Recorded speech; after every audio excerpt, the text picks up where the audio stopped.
Da, da, da, da, da, da. Oh, da, da,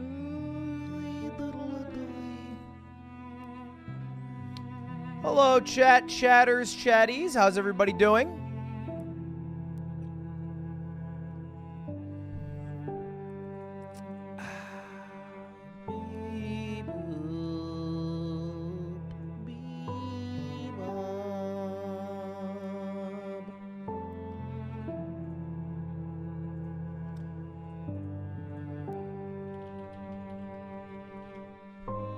Took you long enough? Well, now I'm here, baby. How's it going, chat?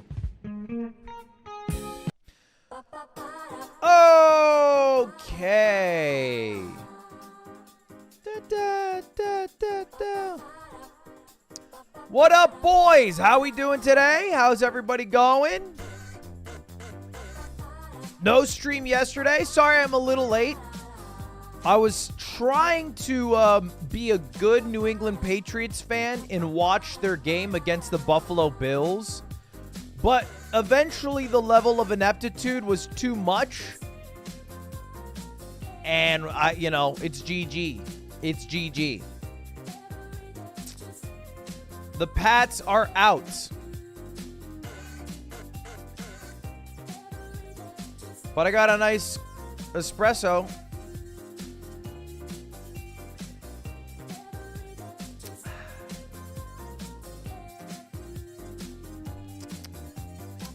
Dude, I gotta say, it is fucking bullshit, okay? No, look, I obviously, I think goes without saying, am happy that Damar Hamlin has recovered and that the Buffalo Bills are now able to continue their season without this weighing pain over their head.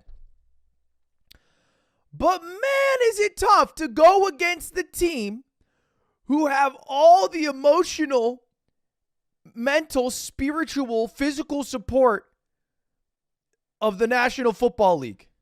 That is tough. That is tough to go against. There's no winning. If you don't know, there's a Buffalo Bills player who last week went down in the middle of the field after just a tackle to the chest and stopped breathing. It was super serious. They canceled the game. They're not rescheduling it. They just canceled it. Never happened before, in my knowledge. And so this is their first game since then. So they're all like doing threes and stuff, supporting the number of the player who got hurt. And then I was talking about the game with my personal trainer, and he's like, you guys can't win it. You guys meaning the Patriots. I was like, what do you mean? He's like, imagine you beat the team that just had to go through that traumatic experience on their first game back. Everyone would hate you. And I was like, what? Yeah, but we need to win it to get into playoffs. It's an absolute must win, and the Bills are already in. He's like, don't care. You have to lose it. And what do you know? The first play of the game is a kickoff return for a touchdown.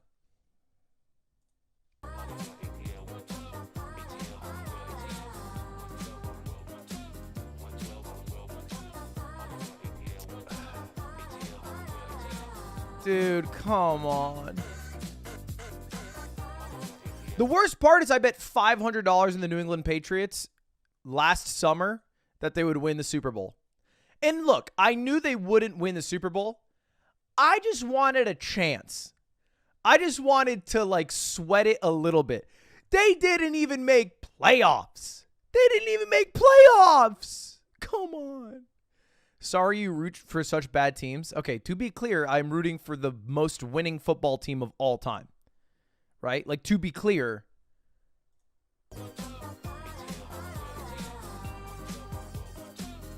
As a medic, his recovery is insane. As a streamer, I thought it was crazy too.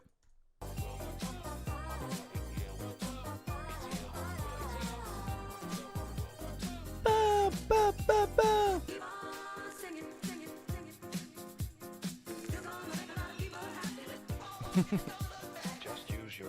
Packers fan now? No. Go Bucks!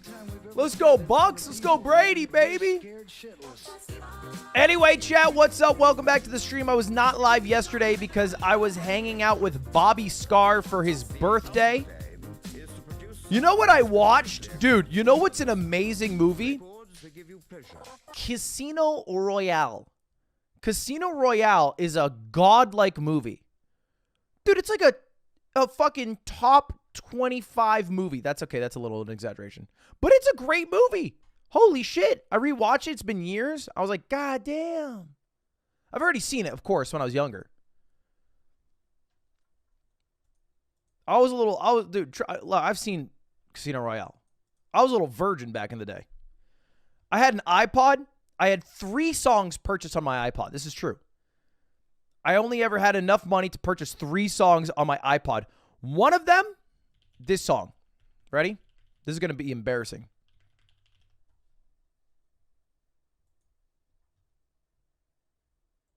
Everybody needs a ninja. Something I have always said.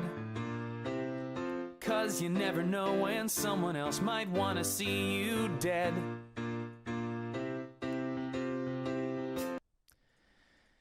Which I found from a Call of Duty video 13 years ago or something. Here, is this it? I forget where it is. Hardcore surgeon. I forget. That was one of them, though. That was one of the songs I had. The other song was shit. What is it? It's like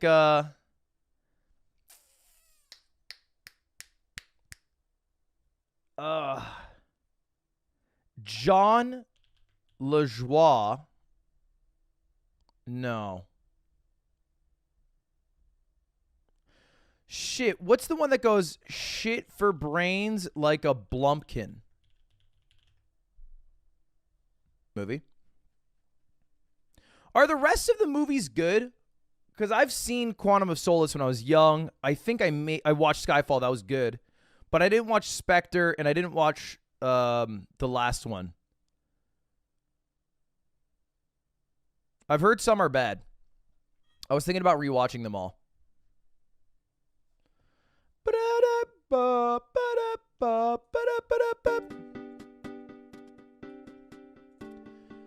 Anyway, chat, let me tag the entirety of my Discord and let them know I'm live. There's a couple updates to the Logan Paul situation that happened immediately after I ended stream on Friday.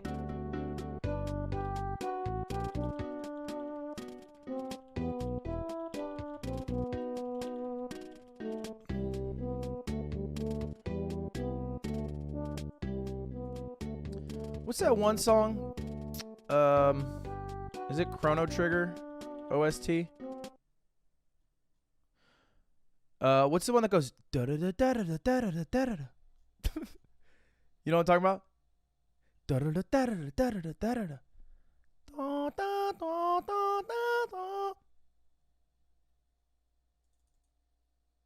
Wait, no, that's X-Files. That's not the one I'm thinking of. Shit, no, I'm not thinking of that one. No, stop. Stop. It's called Corridors of Time.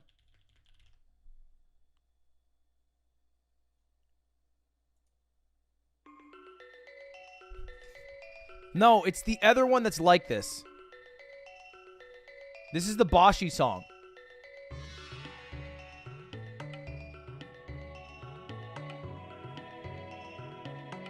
Secrets of the Forest.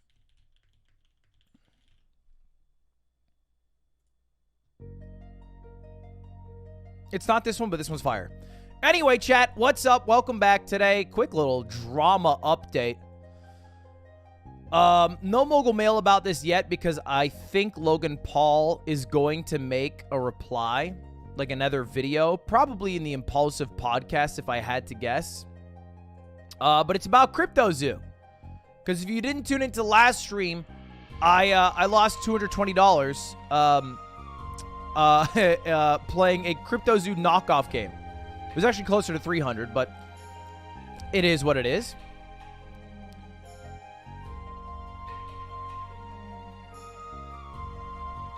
Lost. Actually, a really good point. I didn't lose it. I invested it, and I will get my return back. By the way, you guys are kind of assholes. I'm sure you're aware of this fact, but the amount of you, the raw amount of you who DM'd me personally to say, hey, Ludwig, I spent $0 and I got an epic duck. Mwah. Astronomical. Dozens of you. Dozens. Why? Why? They updated it?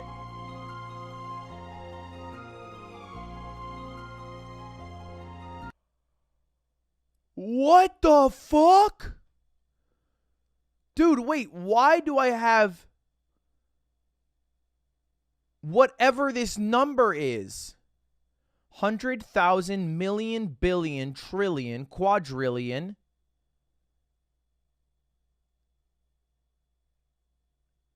Heptillion? What's the 5 one? Septillion? Sextillion? Septillion? Octillion? Nontillion? What the hell is the 10th one? Pentillion? Pentakill? Jesus. And an egg is only $390K?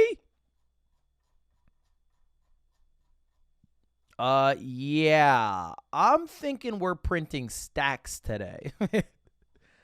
Yeah, I'm thinking I made it, fellas. I'm thinking we're getting out of the streets. It's a decillion. It's a duoeptaillion. Man, they really just started making shit up. Open up. Lion. Dude, I could do this for like a year. It's not even making a dent. It's not even making a dent.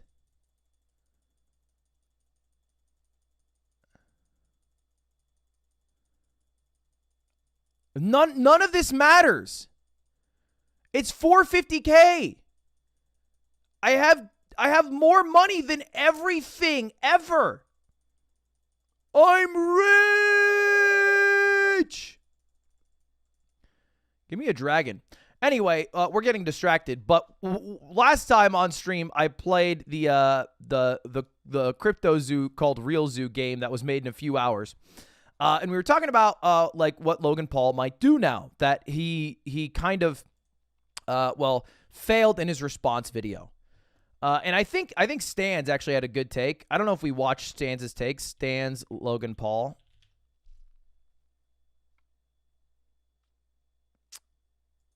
Logan Paul has responded. He put out... I don't know where he put it in the video. But basically, Stan said what I think I said, which was like, at some point, which was like, hey, Logan Paul should have just said nothing. He should have straight up said nothing. Because Logan Paul is way bigger than CoffeeZilla in terms of people he reaches. And I'm not saying he should have done nothing. He just should have said nothing. He could have just done right by the people who invested, because it's small beans in the grand scheme of his overall business, right? Like spending a couple million to make them happy and not mad at him, easy. As opposed to the Streisand effect of like all the drama, exposing it and showing your viewer base CoffeeZilla's video. And I think it's pretty apparent that his strategy failed tremendously, because you'll notice there's a video missing on his channel right now. There's a video straight up missing from his channel, and that's his reply to CoffeeZilla. It's gone. It's no longer here. In fact, he didn't just private the video. I think he deleted the video. And maybe it's the same result on this screen, but minus 1 million video views. Social Blade. PP poof. A drop in the bucket, by the way, of the overall views Logan Paul has. He is close to 6 billion. He lost 1 million of those views. Pretty small beans. And I think this came in response to two things. I think it was one, take a look at the like to dislike counter. This is a video about Prime Energy. All right? His most successful business. Comments turned off. Double the dislikes to likes. If you don't know, I have a Chrome extension called Bring Dislikes Back. Works super well. You guys should get it if you don't have it. Works super well. So double dislikes to likes. And this is affecting his actual business that could make him millions and millions and millions and millions of dollars.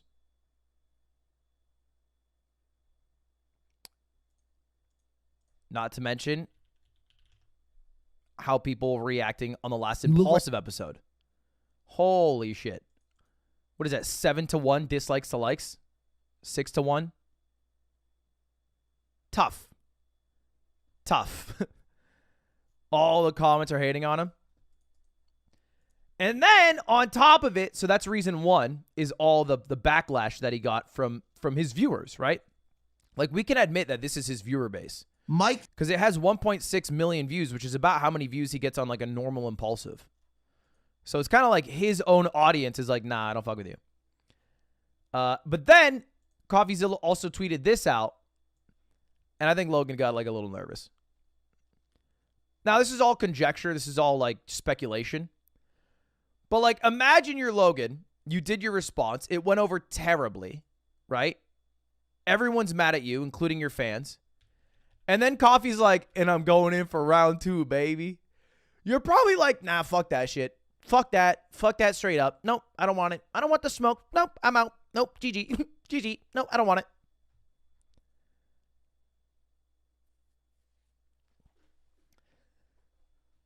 And so instead what happens, and CoffeeZilla tweeted this out, Logan called me, said he's deleting the 2 responses and is dropping the lawsuit threats.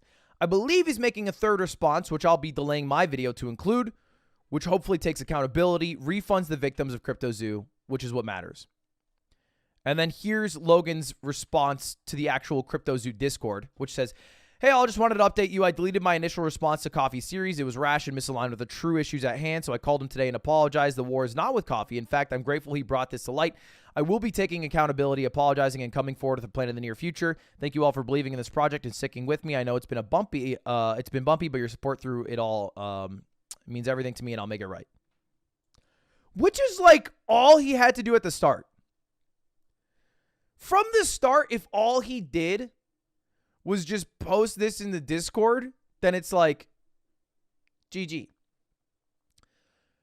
You're talking about the victims like they're not crypto scammers themselves. Almost assuredly, a bunch of people in here are crypto scammers, but here's the thing about all the people in this Discord who are trying to do this get-rich-quick strategy of following some random crypto coin that they believed in.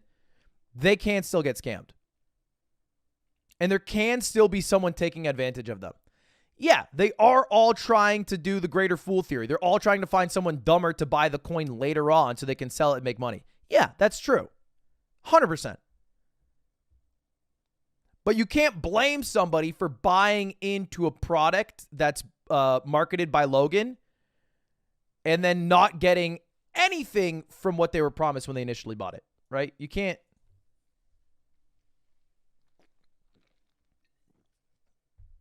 You got to give people the chance to be bad faith actors. Because maybe they actually just thought the game would be really fun. Like, really fun. And make you money. They could have thought that.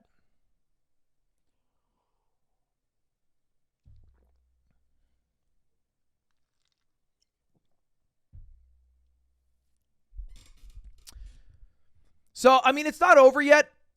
We have to wait for Logan's response. I think he needs like a clear outline plan on what he's going to do to fix the project. That's bigger than like, and you don't tell me when the project's done. I'm going to make it in 1 to maybe 2 years, depending on how long it takes, like up to 2 years, perhaps. Like it'll take me even 3, who knows? And then probably like at this point, and it's up to Coffee if he wants this, but some public apology for like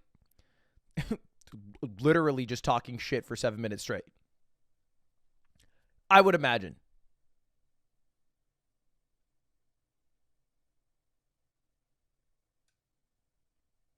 Check your CryptoZoo. We did. I'm fucking rich, boys. I wish there was a collect all button because I don't want to have to click through my millions of creatures. I think I have max money. I think the dev went into my account and gave me max money. Wait, where's my cool creature? Don't I have like a really cool creature? My legendary? Wait, where's my legendary? Wait, where's my legendary? Oh, it was mythical, not legendary. There's my puck. Puck. Feels good, man. Puck. And it kind of puts a close to this chapter. It puts well, not a close, but I feel like we're close. It's like that part of the book where you're past the what do they call it? What's like the structure of a book? There's like the ascending action, there's like the catalysts, and then there's the big boom climax. That's it. And now is the falling action, is what they call it. That's where we're at. The falling action. You literally have an English degree. You literally are like such a fucking idiot. Sorry. I'm sorry. I don't know. I'm sorry. That was stupid. I shouldn't have yelled at you.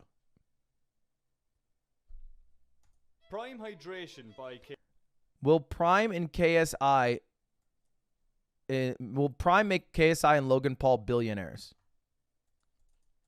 Prime Hydration by KSI and Logan Paul is the new contender in the hydration drinks industry, leaving fans wake at dawn to buy this sought-after drink. But why did former rivals even start a drinks company in the first place? And will it make them billionaires? Their story starts on the 25th of August 2018 when KSI and Logan Paul came together for a boxing match. Just drink water. Here's what I've learned, especially Americans, they hate drinking water. It's just a fact. Americans don't like drinking water. They like something like that gives them a little bit of joy in a beverage. That's it. Beverages are a source of joy for people. But I think now people are more conscious on how these joy sources, these little 16-ounce breaks in their day, can also be really terrible for them. Like soda or really sugary caffeinated drinks. And so now it's like the new market that you guys all are aware of is like, okay, what if it's a fun drink? Because everybody likes a fun drink, and the fun drink's not terrible for you. And that's where like LaCroix took off. And now there's 1,000 LaCroix competitors, Buble and Spindrift and whatever. And then there's like the other side, which is like kombuchas of the world. Yeah, all that stuff. And then I think this product is like, okay, Gatorade, at least traditional Gatorade, is super sugary and high calorie. And so Prime is like, hey, what if you could have Gatorade, but it wasn't bad for you?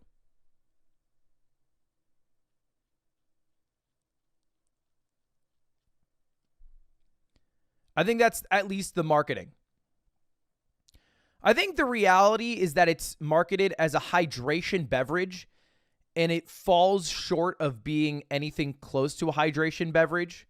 Because if you truly want a beverage that hydrates you, and you are like an athlete and you're working out, high intensity, sweating a lot, and a soccer player, whatever you are, like it's not going to cut it because it just doesn't have enough shit in it. It's basically glorified coconut water that tastes yummy. Which, by the way, is fine. I think that's like a fine product. People like yummy little drink products. And that's what this is. Like most people who are getting Prime are drinking it at their fucking desk at work. You know what I mean? They're drinking it playing PlayStation, at home. Which, water hydrates you just as good, but this is like a yummy beverage. Anyway, let's get into it.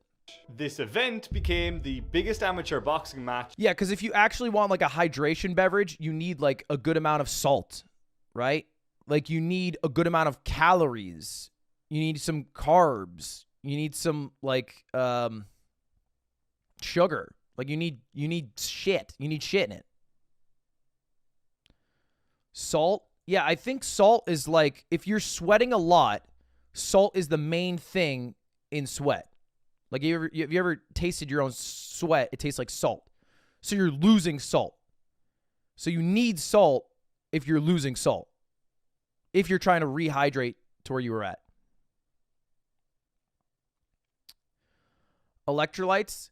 I think all the electrolytes in Prime are just, and correct me if I'm wrong here because I'm not a fucking geologist, it's just potassium. Because I think potassium is another source of electrolytes. But there's a difference of electrolytes coming from potassium versus coming from salt. And so, like, if you're like, and again, this is again a non-factor. This discussion is really only relevant to like the 0.01% of athletes who actually need something to rehydrate them. But like, if you are that athlete and you're sweating a fuck ton, you're running a marathon, and you get all of your electrolytes from Prime from just coconut water and potassium, it's not as effective at rehydrating you and getting back the same like mineral concentration that you sweat out than if you had something like a liquid IV, I think is what it's called, or like even a Gatorade, which has like a good amount of salt in addition to like potassium and other things. Are you just making this up? No. I've seen like 3 videos on it. So, kind of an expert at this point.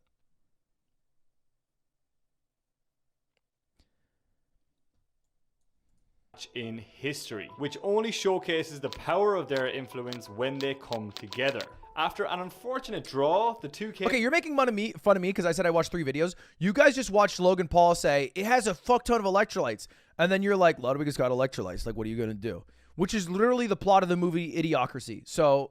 came together again in November 2019 to wrap up their beef. After KSI's victory, we saw very little of the duo. Until late December 2021, after KSI tweeted that he and Logan Paul had an announcement.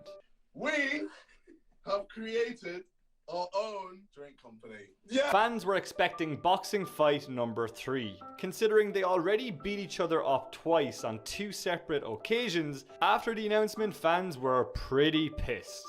And KSI and Logan Paul were both swimming in unknown waters. I mean, no creators had ever created a product in this niche before. And it was sure to become a complete failure. I have. Technically, swipe bidets are also a hydration product, depending how you use them. Right? Wrong. In 11 months, Prime has sold out across stores in the US and the UK, partnered with Arsenal Football Club, and has had an underground market for a product emerge, with Prime selling for over 10 times its retail price. The Prime branding is goated. I think, like, I inarguably believe this. Especially this bottle. The America bottle looks so fucking swag. Prime branding looks good. Looks good on a shelf. Retail price. There's no doubt that Prime has already become a serious threat to the established sports drinks companies. So will KSI and Logan Paul cash out by selling Prime, or will they stay in the market to compete for that multi-billion-dollar prize? Health and fitness is becoming more and more of a focus in people's lives, and this has led to the emergence of a global sports drink market worth over $27 billion today, which is expected to grow to $36 billion by 2028. Right now, the main market leaders are Gatorade, Powerade, and many other brands ending in aid. Now, I think you guys are probably all like me, unless you're an actual athlete, where hydration beverages, in your mind, it's like, okay, Gatorade's that bitch. Gatorade's like the drink. Powerade's like knockoff virgin Gatorade. And then everything else kind of like doesn't really exist. And that's, I think, pretty much, at least how I grew up. Like, maybe it's like, oh yeah, Body Armor's like kind of like the new, like maybe that one's kind of hip nowadays. And then most of us who probably did sports when we were younger stopped doing sports or never got to a high enough level of sports that hydration matters. Like, our experience with these products is probably similar, where it's like, oh, I am sick. I need to go get a Gatorade because I need to hydrate because I am sick and shitting a lot. And then, oh, look, this football team won a game. They're dumping Gatorade on their coach. That's probably, like, I doubt most people are sucking down one of these products day to day. But that's probably most of our experiences. Who knew that the sports drink market was actually a proxy war and a never-ending battle between Coke and Pepsi? Ultimately, Pause right now, look at Real Zoo, and look what happened.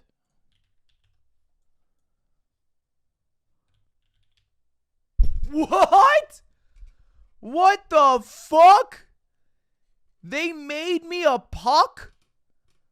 What the shit? I'm in Crypto Zoo, baby. Oh my God. The question is, why does a duck and a pug fucking create a Ludwig? That's funny. That's funny as shit. Invest early in pucks. Coke and Pepsi own a whopping 95% of the sports drink market, making it a market duopoly. So why did KSI and Logan Paul think they could build a business that competes with the big boys? Well, what if I told you that they didn't, since Prime wasn't even their idea in the first place. When you search online for Prime Hydration LLC, you'll find out that it's a company owned by Congo Brands. The owners of Congo Brands, Max Clemens and Trey Steiger, work with influencers to help them leverage their platforms to build consumer businesses. They design an enticing brand, then make famous influencers the face of it. And frankly, it's a genius strategy. Brands backed by big influencers can grow extremely quickly since they already have a cohort of customers ready to buy any product their favorite creator is selling. Prime was originally their idea, and they approached Logan Paul and KSI with it. I feel like that's speculation. I don't know if I necessarily buy that. I do think there's a very popular business model in like the creator economy where people who are like established brands or maybe like have former employees of established brands now try to make those companies for creators. But I think creators have more leverage than this video is giving them credit for, in the sense that like the creators could work with anyone. Like they kind of get their pick of the litter. So it's not like this company made Prime, had like 95% of it, and they're like, hey, Logan, you can have 2.5%. In KSI, you can have 2.5%. You can be the face of it, smiley face. It's more like they get majority share. Like I'm assuming KSI and Logan Paul have majority share in this company combined. And then Conga probably has like 30% of the company to run the operations. The company still made Prime? Yeah. Yeah, but like at the same time, did anyone here ever believe for a moment that like Logan Paul was sitting in the meetings and like figuring out how they were going to ship all the products to like different Walmarts? You know what I mean? Like, did we think that? Did we think like Logan was like, dude, we need to get this in like shelves at like Nando's. Like we need a people in Nando's to like be doing this and stuff. Like, did we think Logan Paul was doing an interview for like the logistics manager of Prime?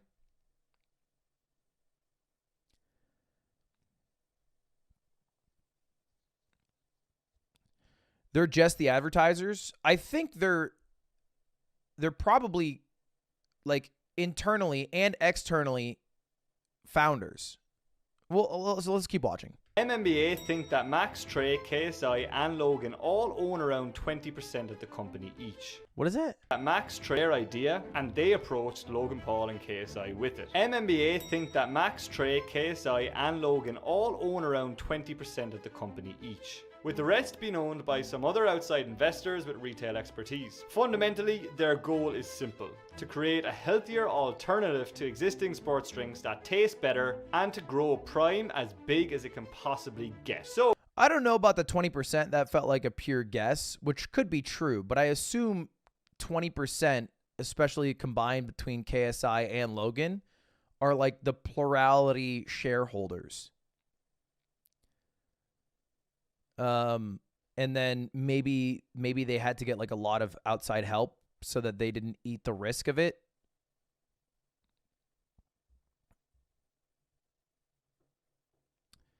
Who was the third person? It was Logan KSI and Max something. MNBA think that Max Trey, Who's Max Trey? KSI, and Is that Congo Brands? Oh, the owner of Congo Brands. Logan all own around 20% of the company each, with the rest being owned by some other outside investors with retail expertise. Yeah, that's possible. Fundamentally, Sure. their goal is simple: to create a healthier alternative to existing sports drinks that taste better and to grow Prime as big as it can possibly get. So, their equity is worth as much as possible when Prime inevitably lists on the stock exchange or is sold to a competitor. All of this is great in theory, but does Prime actually taste better than the competition? That's not shit. I guess it does. From a health perspective, Prime is billed as better, healthier alternative to Gatorade or Powerade. Prime pretty much beats Gatorade across every dimension, Honestly, there's no comparison. except for one: price. In general, the price of Prime is around 80 cents more than their competitors. For a low price consumer good, that's a massive difference. However, this price difference won't remain large forever. This is because of the magic of something called economies of scale. For example, if you wanted to buy 100 bottles from a manufacturer, they will charge you a lot more per bottle when compared to when you buy 1,000. This is because they'll give you a big discount to keep your business for bigger orders in the future. And as Prime grows and they get better economies of scale, the cost will eventually come down and become more comparable to the competitors in the market. You see, old companies like Gatorade are constrained by how their products have been formulated. Gatorade was launched back in 1965, and since then, governments around the world have introduced sugar taxes to increase the cost of sugary drinks and deter their customers from buying them. We saw this after Seattle introduced a This video is fucking dumb, I think. soda tax, which raised the cost of Gatorade by 65%. And they can't change the ingredients of Gatorade because, well, customers will freak out. Prime has taken full advantage of this by designing a low sugar drink which avoids tax implications while keeping customers happy. Because I mean, like, also Logan Paul, when he compares Prime to Gatorade in those videos, he's comparing it to one product. Like, Gatorade has like dozens of products. Like, Gatorade has zero sugar products. If Logan wanted to, he could compare Prime to a zero sugar Gatorade option, and then it wouldn't look as good. And then outside of that, Prime is also just less substantial as a hydrating product. I mean, Gatorade's shit, I still think. Tastes like fucking syrup, but than a lot of other hydration products. Given that Prime has only gotten more popular since its launch, it's clear it's a great product in a fast-growing market. But is it enough to make Logan Paul and KSI billionaires? In order to figure this out, we need to put a valuation on the business. But first, we need to understand how businesses are valued. Aren't you just guessing? I guess I am, but I think the guy who made this video is also guessing, because he was just kind of like, hey, this one guy said that they each own 20% and they didn't come up with the idea, and now let's guess how much the company's worth, which is like, what?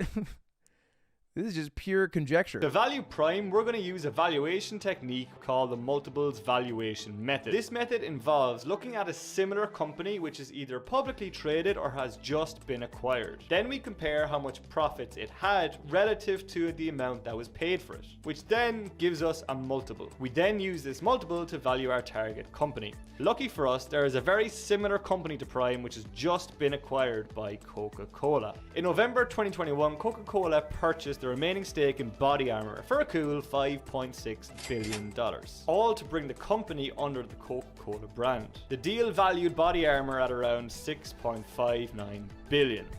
Not too shabby. And at the time of acquisition, I guess the only additional knowledge I have that makes me feel more suspicious about like the information in this video is like my conversations with companies about making a product.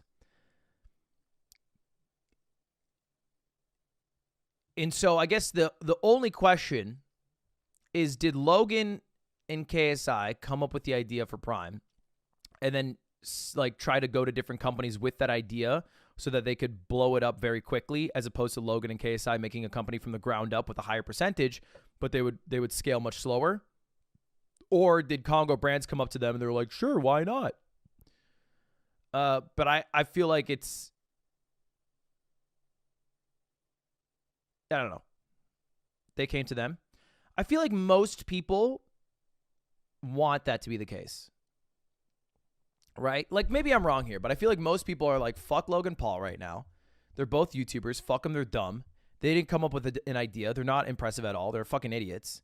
And all they are is the face of it. And they have small share. And fuck that product. And fuck them. And fuck their shit. And they're stupid. They're idiots. And they can't do anything at all.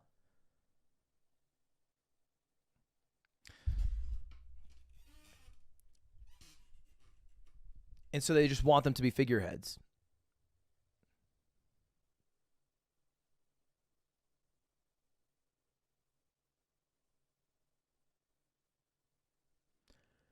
How'd you come up with a bidet idea? Congo came to me and they said, hey, do you want to make a bidet? And I said, great idea. Body Armor had around 1.4 billion in annual retail sales and had a growth rate of around 50% per year. This means that under the multiples valuation method, Body Armor was valued at around 4.7 times its annual revenue. According to IRI, a Chicago-based market research firm, Prime reported around $37.6 million in retail sales between January and August 2022. 10 million of this total was sold between June and July alone, showing just how fast the company is growing. At this rate, providing they can supply enough bottles, Prime will do around 100 million in revenue in their first year of business. And using our multiples valuation method, this would value Prime at $500 million after 1 year. So they're not billionaires yet. But what about the next 3 to 5 years? Well, despite Prime's rocket ship growth, they're still tiny in comparison to their competition, which gives them lots of room to grow. While Prime did 37.6 million in sales, Gatorade did a whopping 6.2 billion. The biggest hurdle holding Prime back is production. It's a physical product that needs to be designed, manufactured and shipped all over the world. This takes time and it costs money. We can already see that Prime is struggling under the weight of demand for the product. And with the product constantly being sold out on their website and unavailable in stores, the demand is clearly there. So there's no reason Prime couldn't scale the revenues rivaling Body Armor or Powerade in the next 3 to 5 years. Prime could grow to own 10 to 15% of this entire market going forward. MMBA thinks that anything more would require market incumbents to actively poison their customers. Wait, this channel's MMBA.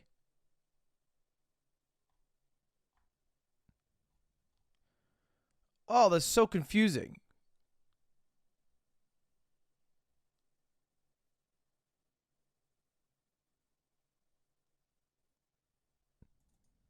That market share, Prime will be doing around 1.5 billion in revenue every year, and this would value the company at roughly 7 billion. And assuming they own 20% of the company each, that would make KSI and Logan Paul the first YouTube billionaires. Not if Mr. Beast has anything to say about it. Video to come, by the way. So while the original Prime announcement put on Twitter by KSI was called the final chapter, in truth, the final chapter was only the beginning of what will probably become a multi-billion-dollar brand. All right. 3 million subscribers, but not verified. That's not an M. Dumb vid. Nah, I think it's fine actually. I think it was being a hater. It's just like it's a YouTube video where it has a very flashy title and thumbnail and then a pretty lukewarm take of like a speculative future. I think it's fine.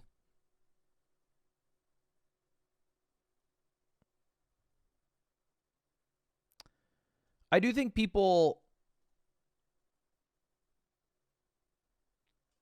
because of their feelings about Logan Paul, want to take away as much credit of the success of Prime as possible and apply it to anything else. And they absolutely have a partner in this. But I think the reality is they have a fucking huge share of this company that's super successful and will probably sell for hundreds of millions. Check Zoo. Chat, we already did. You guys are behind. XQC divorce. I'm not going to talk about that. That I feel like should not have been on stream, and I don't feel like I need to bring more attention to it. That's not a stream thing, you know?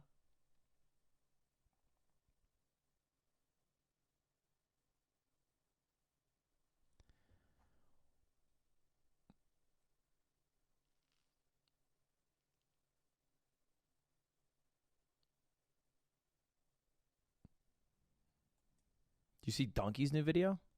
No. There's no new jet lag, chat. Donkey. Best of Donkey?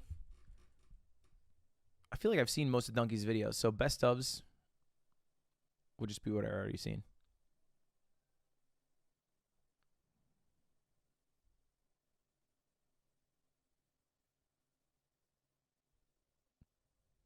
It proves how fake X has been.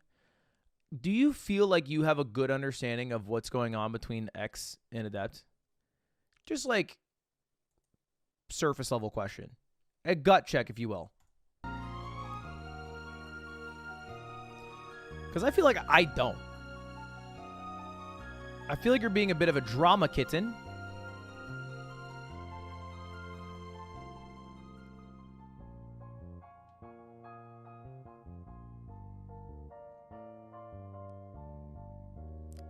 But maybe that's fun. Maybe that's just fun for you. Did I see Kai's response? Yeah, I thought it kind of sucked.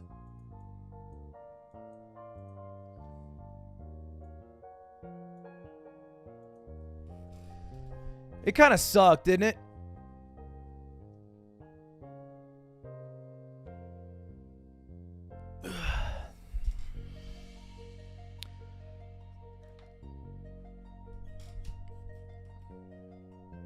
I feel like I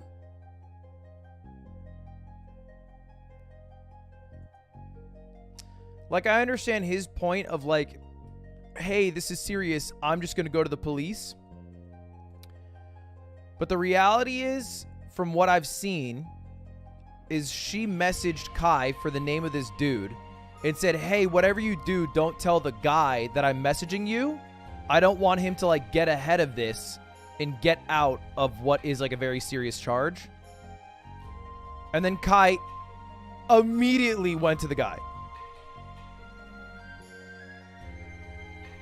And the dude obviously denied it. And then Kai was like, you know what? There's two sides to every story. And I don't know who to trust.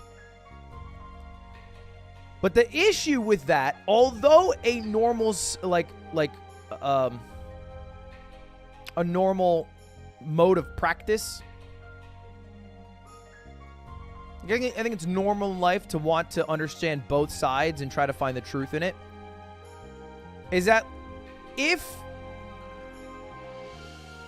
his friend is telling the truth and she made everything up, then he was a great friend to that person because he didn't drag his name in the mud. He didn't say anything negative about him. And he can go full scorched earth on the girl. But if, and this feels like it's 99% true based off everything I've seen, the woman's telling the truth, then she basically just made, he basically just made her life harder when it was like already the hardest it's ever been. But I don't know.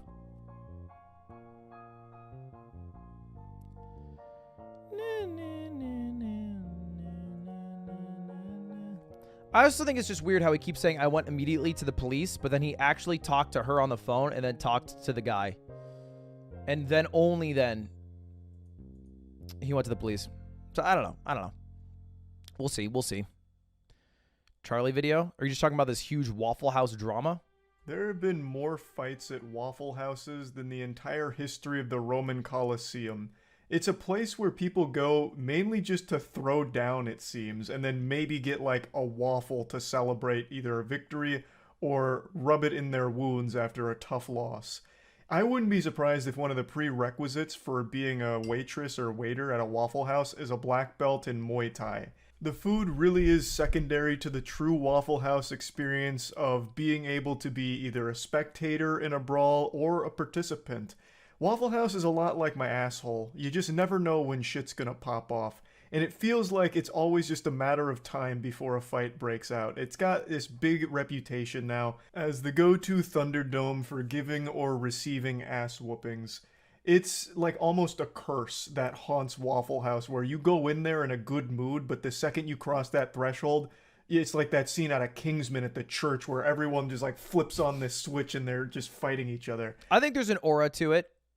You walk in, you get one GTA star automatically. You're kind of on edge. I don't know what exactly it is about Waffle Houses that bring out the demon, but yes, it is well... It's the pheromones in the waffles. ...known now how often fights happen there. And recently there was a massive one that made headlines everywhere, and I didn't even cover it on my channel. I've covered a lot of Waffle House fights, but this one a lot of people noticed I was uncharacteristically silent on, thinking that I was like a Waffle House hipster where this fight was too mainstream for me to talk about, but nothing could be further from the truth. I was as entertained as everyone else was. I'm sure all of you have seen the big brawl by now. I can't show you any clips because with the YouTube's new policy, I would get fucked in the mouth so quick for doing that. So I already know you've seen the brawl. I haven't. I need to see the brawl.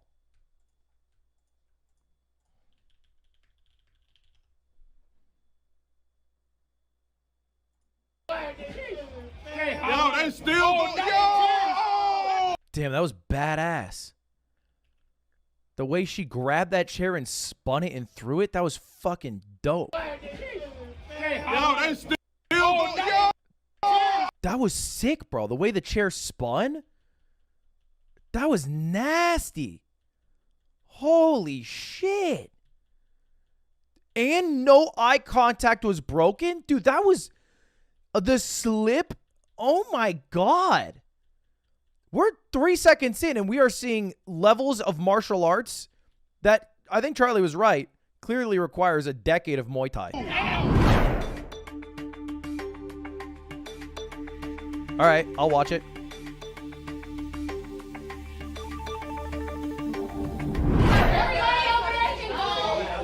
Bro, what the f going on, bro? Hell no. Bro, I just want my waffle, cuz. Oh, shit. You. I think, and maybe I'm wrong because I've never really gone to Waffle House. I've always been more of like an IHOP or maybe a Denny's guy.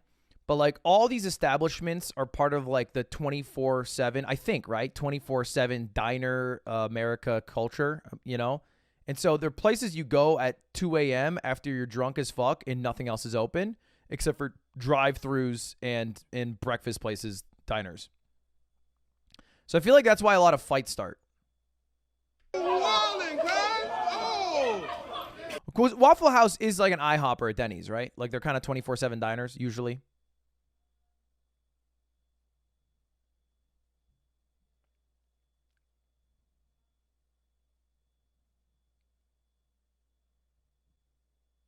Yeah, that makes sense.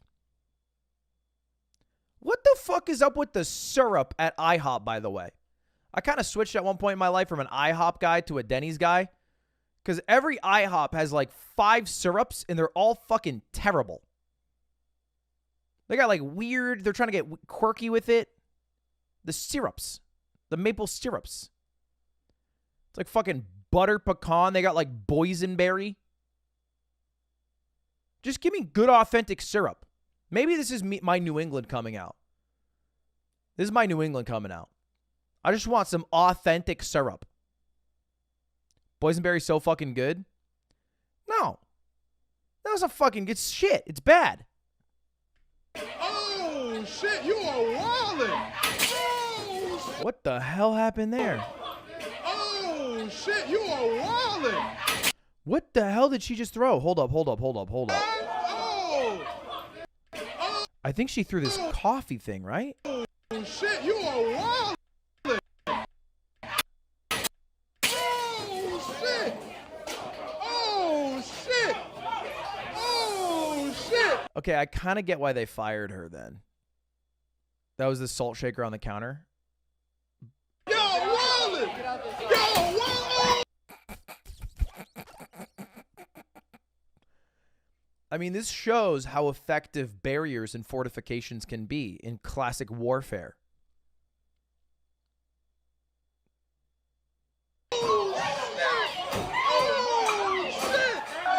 Oh, shit.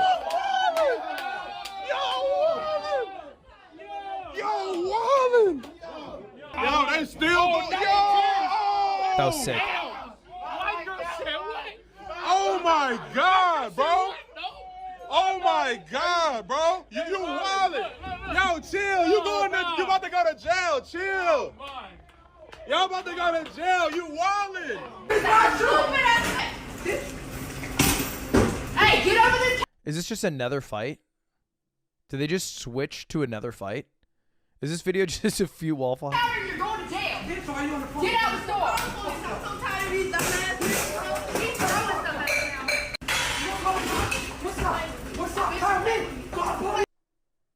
Okay, that seems like it was pretty much it. Let's go back now. But the thing is, I enjoyed it. I just didn't have a whole lot to say about it. It was mainly grappling.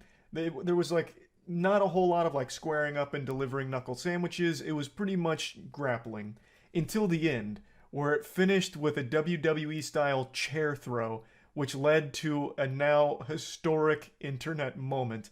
This iconic parry. Yo, they still go. Yo! What's funny is even if she started the fight and is in the wrong, and by she I mean the person who parried that, she's now in the right because it was cool. And that's all it takes. Just a little bit of branding. Oh my God, bro. That was a frame perfect parry like something out of Dark Souls. She got iframes out of that right there. That is an absolute game ender. She threw that chair with velocity too. That was a cannon. Yeah. And she not only deflected it, but she like fucking spun it around her forearm here and then threw it to the ground. was tight. It was so flashy. Fucking anime couldn't have been smoother than that. Dude, Creator Clash, Waffle House Girl versus Minx. Ooh, imagine. It was nutty, and it took the internet by storm. There's tons of edits around this now, with like John Cena being the one throwing the chair. It went super viral. However, this actually had a wildly detrimental impact to that lady's career. She got fired for this, which I think is just wrong. She didn't start the fight. It's a fucking Waffle House. A fight is inevitable. It's like trying to stop the wind from blowing. She was powerless, so what did she do? Defend herself, which I think is totally within her right to do. She shouldn't lose employment because she deflected a chair. Now, I do realize that leading up to this... I only want to correct his sentence that it ruined her career. If anything, I feel like it will help her career because working at Waffle House is like having to serve a year in like a state penitentiary. You're just going to get into a lot of fights, a lot of trouble, and you don't want to stay there for too long. The life expectancy of Waffle House employees is half of the rest of the world. She was actively engaged in this brawl, but even still, I don't blame her. The brawl broke out and she was defending herself as well as her fellow employees. I'm not hating on service workers. What an uncharitable interpretation. It's something I don't think... In-N-Out is one of the greatest establishments you could ever have a career in. They treat their employees super well. They're like top of Glassdoor, best companies to work at year after year after year. All right. There's great opportunities for growth. That's a great, great company to work at. I think she should have lost her job over, but it goes even deeper than that. Not only did she lose her job, it seems she's been banned from ever working at a Waffle House again, which makes no sense. She should be like the head of security for Waffle House going forward. She should be training other employees on how to handle situations the way she did. Like, just imagine the wisdom she could share with everyone. By the end of her training, Waffle House employees will be able to slap bullets out of midair. Like, it just doesn't make any sense. She was punished for something I don't think she even did wrong. So it's a big L from Waffle House. I'll go ahead and show you from the articles where she posted a video going over it. Can't ever work for Waffle House again. I tried working for another one, like sometime earlier this year, and Try Denny's. I had found out that I was blacklisted. That's so fucked up. After a successful parry like that? She should get drafted by a Denny's or an IHOP. Kind of badass that she got fired from Waffle House and she was like, all right, I'll work for another Waffle House. She's diehard.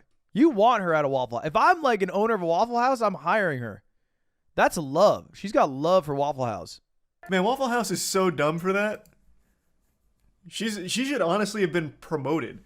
She could have been the face of their marketing campaign. Like, yeah, we know we have a reputation for fights breaking out, but now we have our own Batwoman. And then it's just like her parrying chairs or something. They could have really leaned into it. She should be an influencer.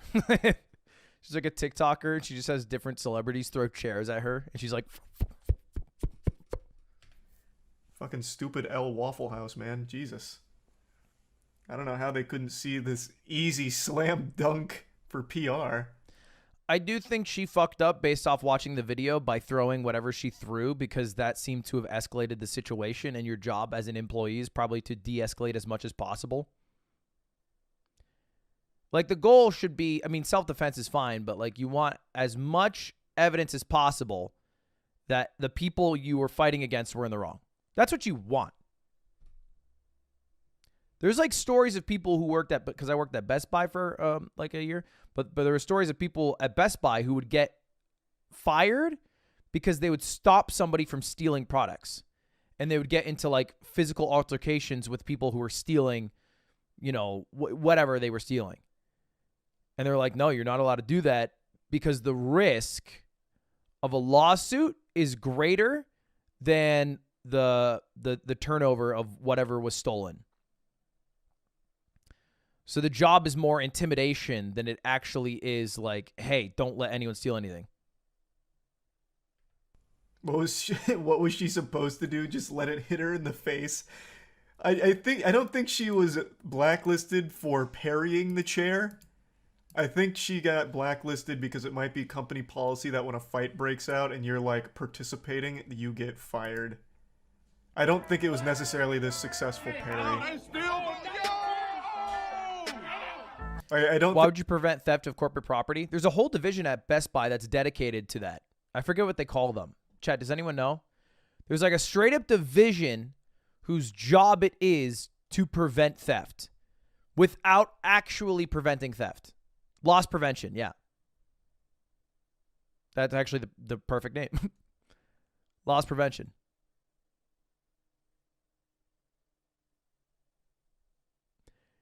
And a lot of what loss prevention does is find out who in the store is stealing and then make contact with them, like physically talk to them in the store before they're able to leave. Because usually that intimidation will make people stop stealing because they're scared or nervous of the results that could come. But it's not to take back the item or hold them there until the police come.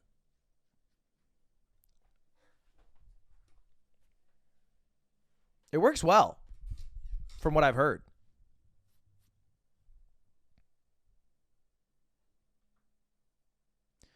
Just run and they can't do anything to stop you? Yeah, well, what they can do is probably just get the tapes and then send it into the police and try to get you arrested. Don't take the advice of Tim in chat. Don't just run. I don't think this is good advice. I think it's probably a little bit dangerous altogether. Do not steal and run. You don't have to run. Okay, this is still bad advice. Stealing and walking, still bad advice. Let's try to... Don't use a weapon. Obviously not. Obviously not. Don't feel like that's something we have to bring up.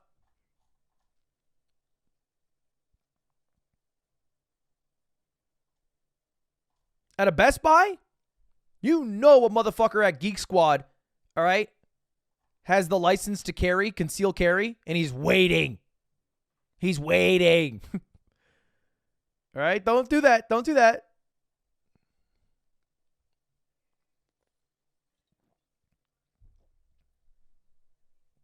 What about a fake weapon? What are you talking about? What are you think it's a good idea to have a fake weapon? You don't even need a weapon. No, not that you should steal. Don't steal. Don't steal. Just don't steal. Just don't steal. The only things that you should steal is a little bit of company time occasionally. All right? That's what you should steal, a little bit of company time. That's good theft. All right? Yeah, I took 15-minute shits on the toilet at Best Buy. That's good thievery. That's some larceny. Classic.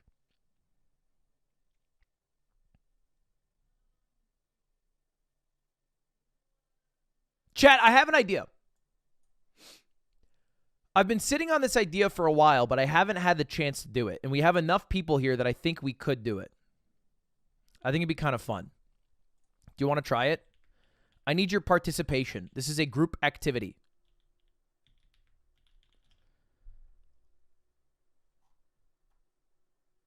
Don't launch a crypto scam? That's not what we're doing. That's not what we're doing.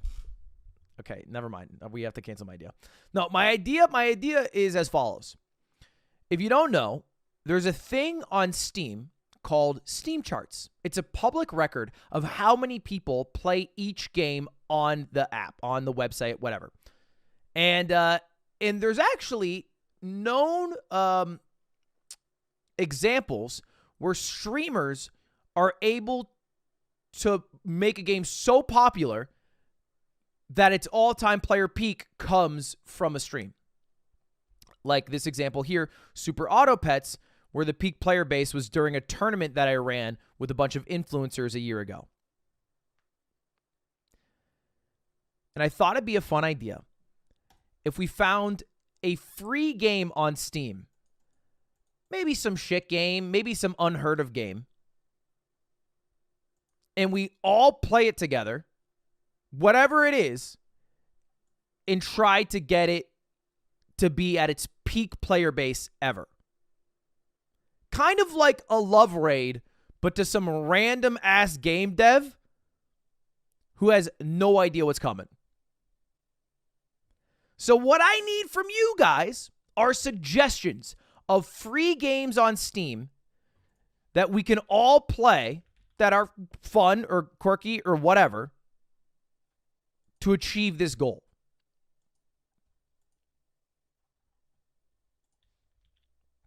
What are the ideas, boys?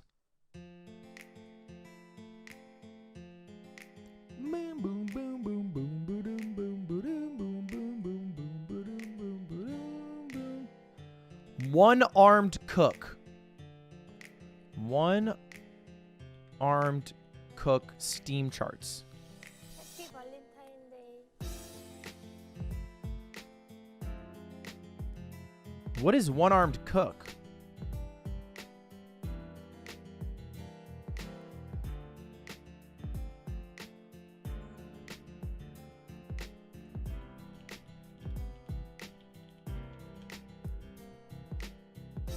FPS chess.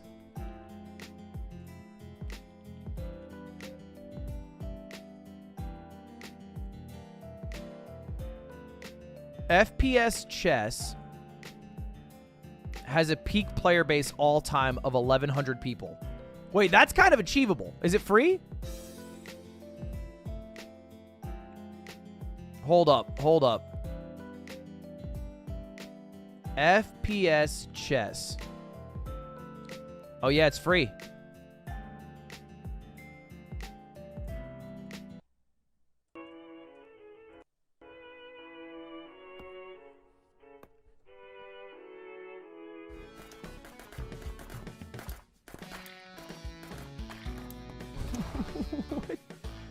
What the fuck?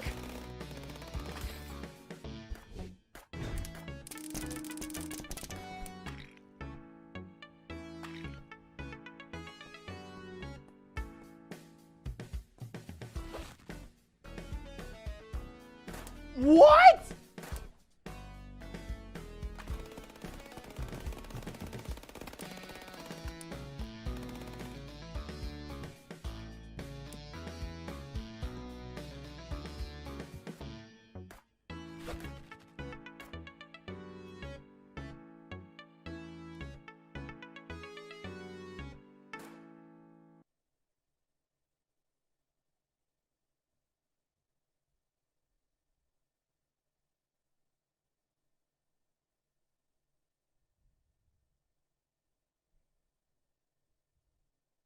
That looks fucking amazing.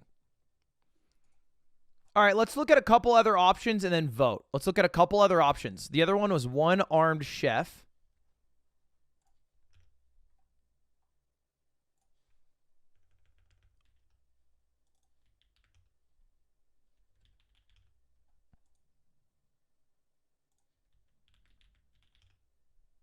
Okay, never mind. That game doesn't come up for whatever reason. Let It Flow is goated. Let It Flow is free to play.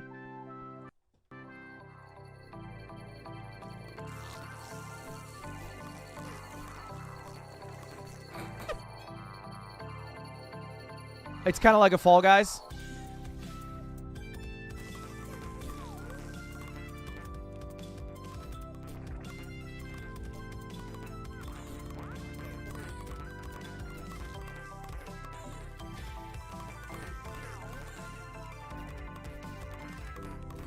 This looks terrifying.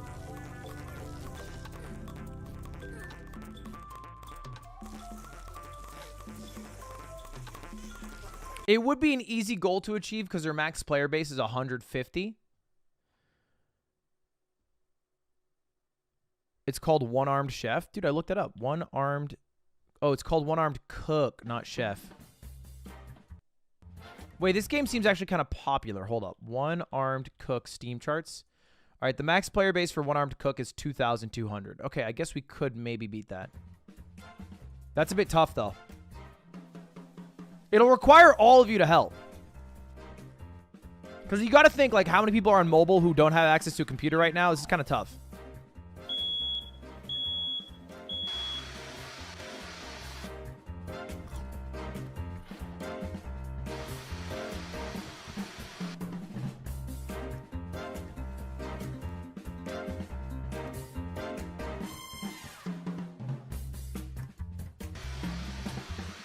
Someone said no more cooking games. Like, I've been like a cooking game fiend. All right. Let's do a couple more. I think our options right now is FPS chess. I think I'll put One-Armed Cook. Stick fight the game. No, that's $5. It's got to be free. It's got to be free. Otherwise, it's kind of a waste. Because we won't be able to beat the record. Slapshot Rebound.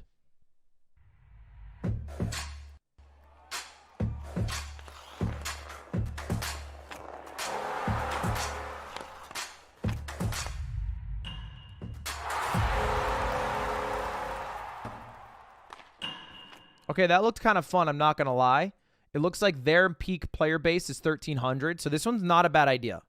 All right, so our options. What game do we play? FPS chess, Slapshot Rebound.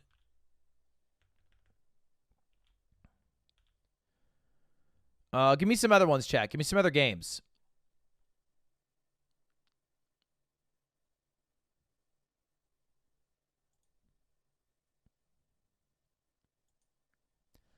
Goose Duck?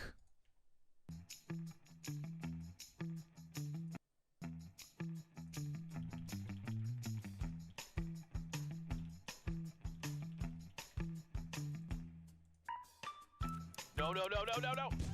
No, dude, their all-time peak is 640,000 players. What is this game? Wait, there were 640,000 people playing this game today. This game is huge. This just looks like an Among Us clone or something, right? Oh, you did do lights, yeah. Yeah, it's an Among Us clone. Wait, this is the... Is this the one Otto worked on?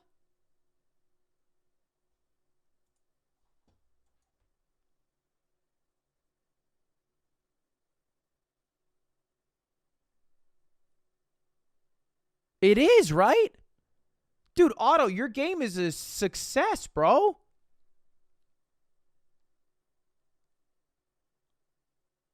Are these numbers fake, Otto? Why does it go from 600,000 to 26,000? I guess maybe it's just only marketed in America. This shit's crazy, bro. Congrats. All right, hold up. We have a list. These are all games. Wait, go guess. Wait, that sounds kind of like GeoGuessr. Hold up. Go guess.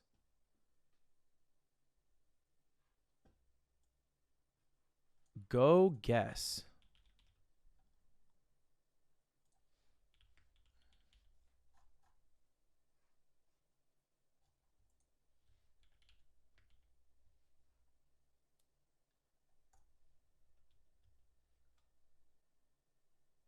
Wait, what do you mean 7 titles have been excluded? View unfiltered search terms.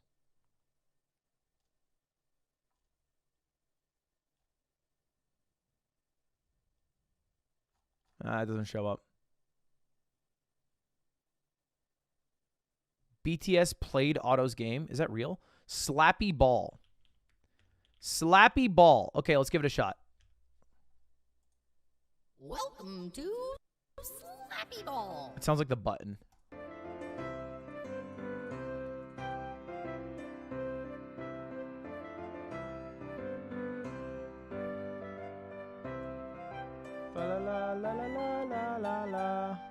Well, that's kind of fun. It's like volleyball.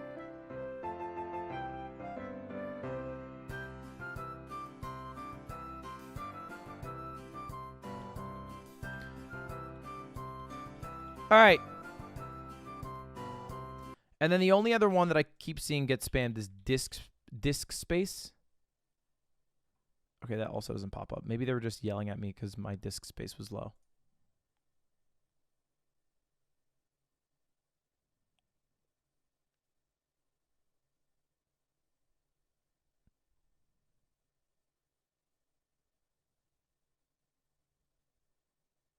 Muck? No, I think Muck's been played by a bunch of streamers. Tory Bash.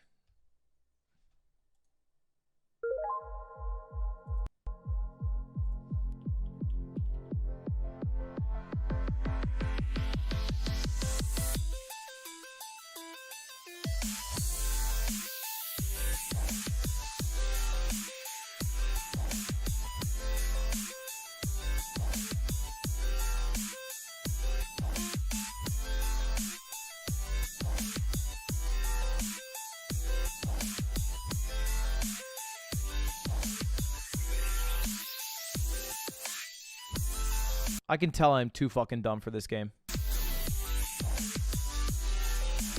All right, chat, let's do a vote. If you guys are just tuning in, I need your help. I need your help. I need your help. We have a very simple goal.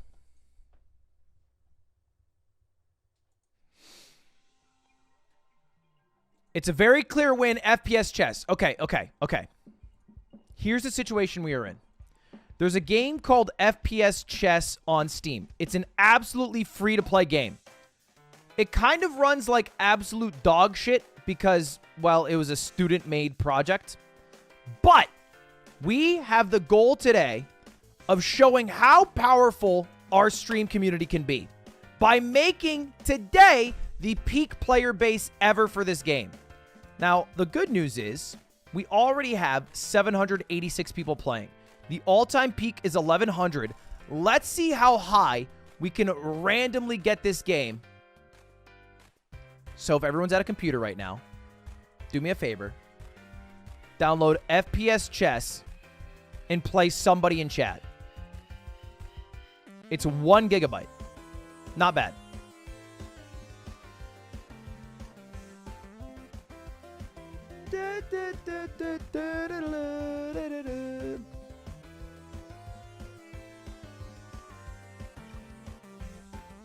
All right, let's see. Did I get it?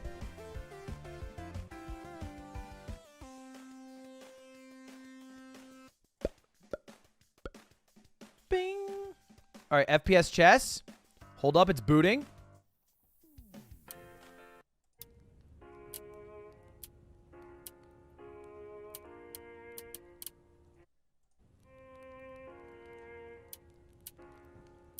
Pieces. So the pawn shoots and goes forward straight. This game's crazy. The knight moves bing bang like a knight moves. Okay, that's fine. Shoots an arrow. Or it can dash through. Bishop has the ability to bomb or swoop for traveling. The rook sets up a wall or can hook shot. The queen shoots pawns and can walk around with a saber, fly around. And then the king has like a forward blasting effect and then can jump, or can have pawns jump to it. Okay, understood. Let's join.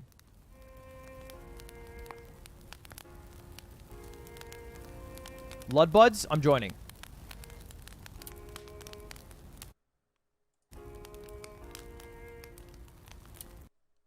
Oh, hold on. Let me host one.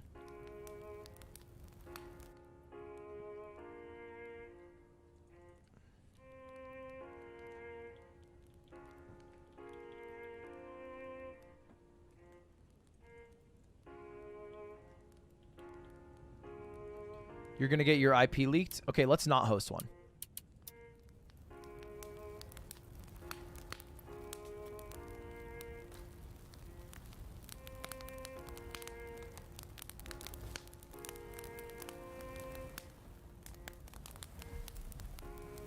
Did we crash it before I could even play it?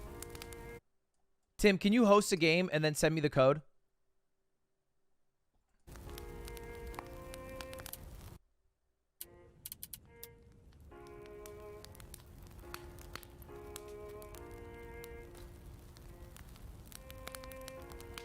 We crashed it instantly?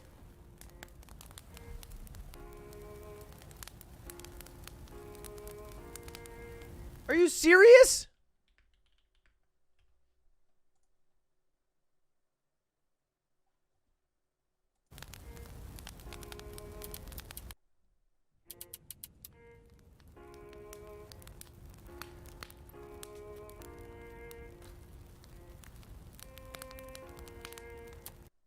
How is this possible? I didn't even play it yet. Oh! Oh! Oh! Oh! Ah!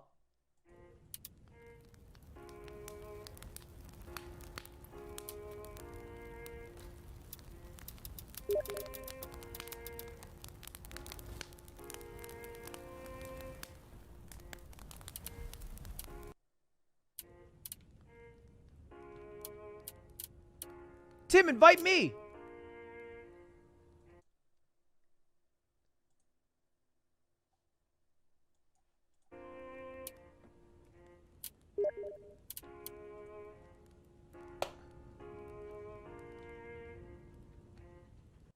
Who? Who? Who? Who? Who?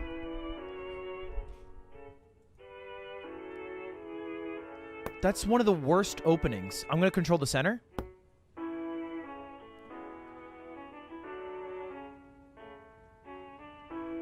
Okay, this soundtrack is just not doing it for me. Let's get fucking crazy with the soundtrack.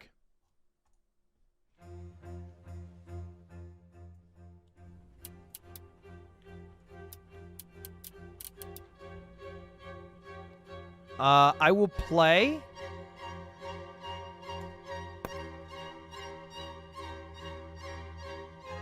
What? What? What?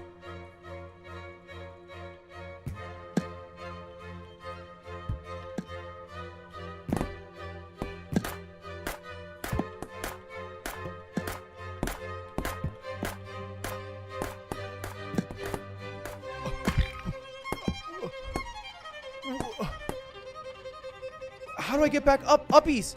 Uppies! What happened? What? I'm getting cracked?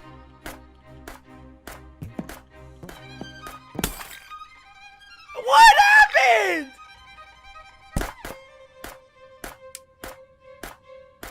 Son of a bitch! It's fine. It's fine. Because now it's my turn to play chess. Knight wins.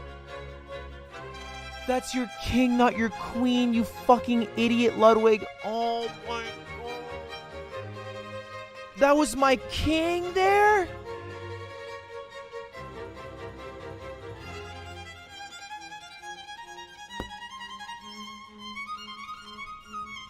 Challenge me. Challenge me. Knight v knight. Challenge me! Fight me!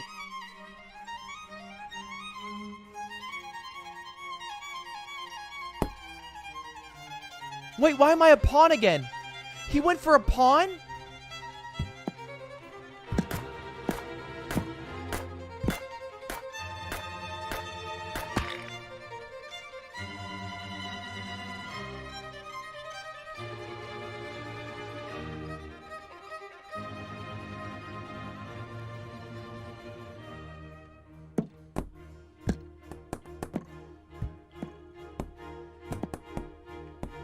What, dude, what are you shooting my king over there?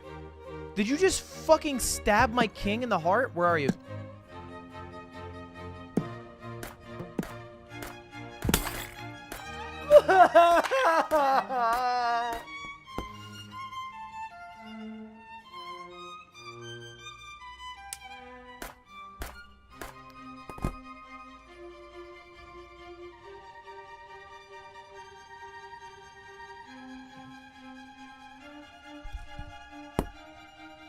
Okay.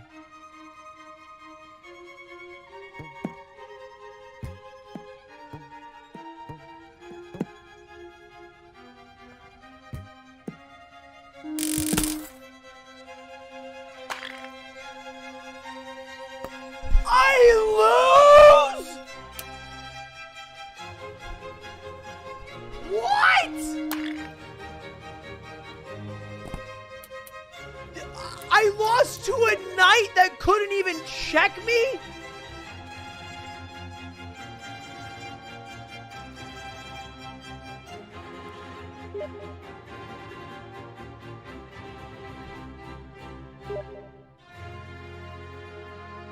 Tim, eat shit. Eat shit, Tim.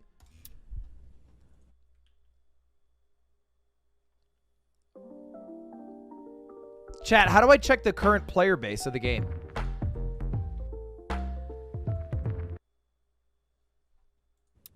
Rematch me!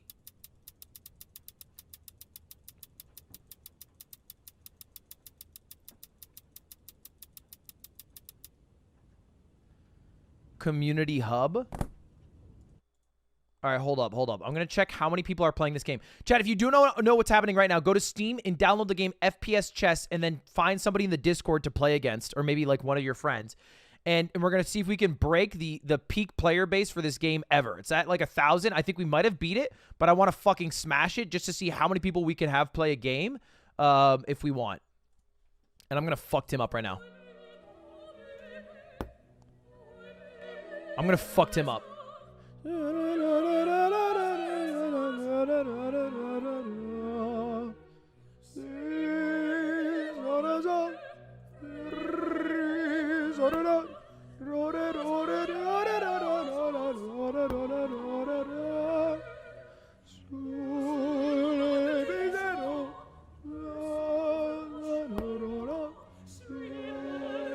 I win this. Pawn v pawn. Pawn v pawn.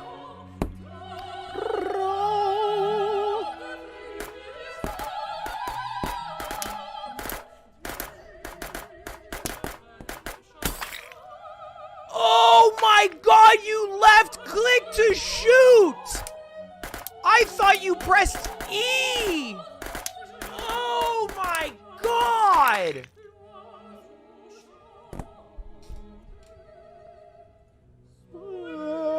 Check this out, though. Check this out. Boom. Check. Wait, what the fuck? You can move the king forward?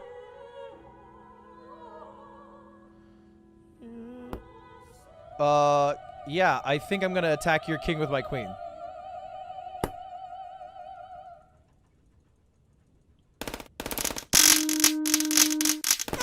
What happened?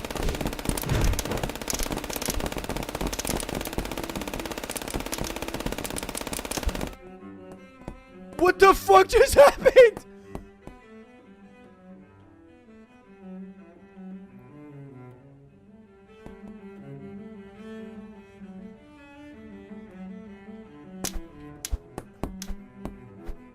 Where's this fucker? What is...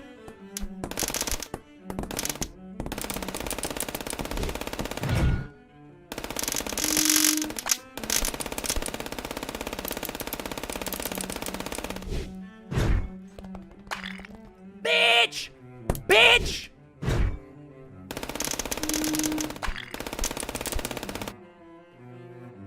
Okay, I'm gonna be honest. This game seems fucking easy. All you have to do is get the queen out.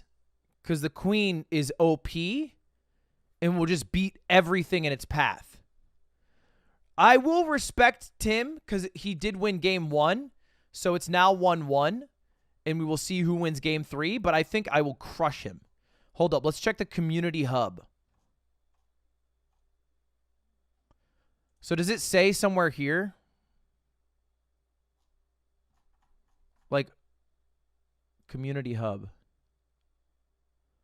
2,875 people in game.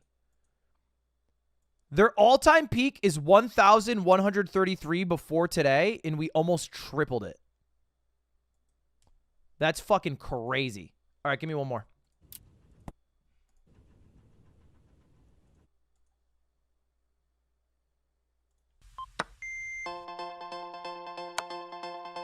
Free pawn if we want it.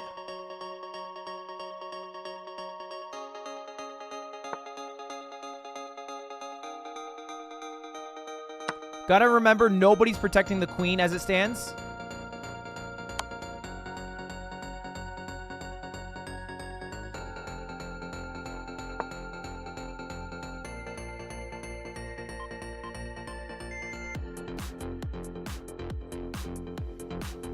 Okay, everybody chill. Chill, chill, chill. Big lead right now.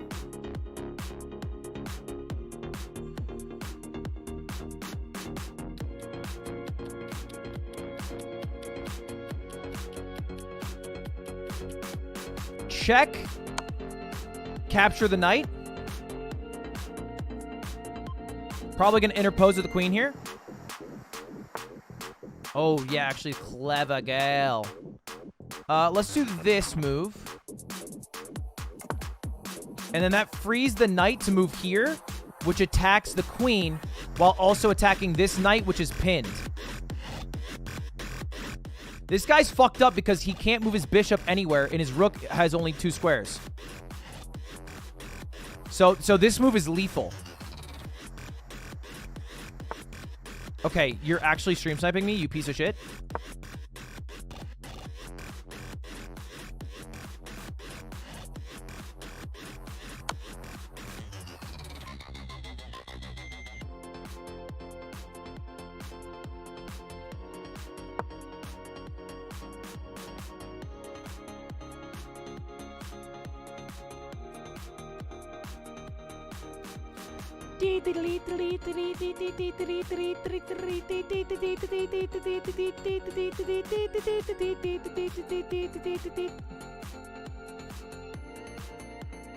Logan Paul's in chat. Does he want to play chess?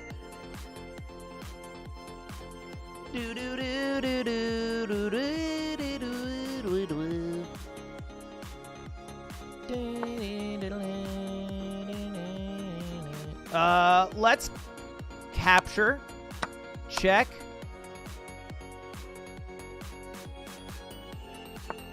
Develop.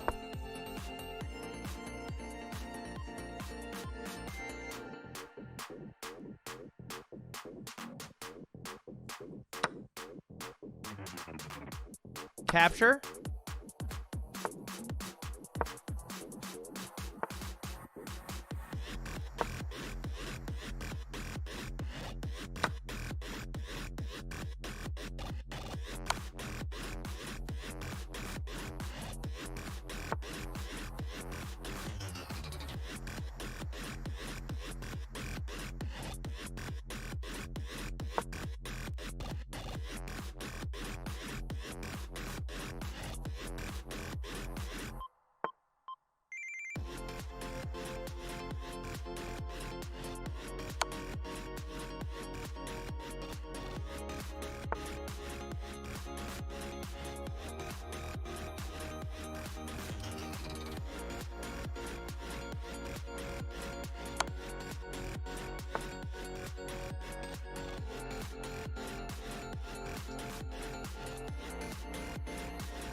What do I do? Fuck!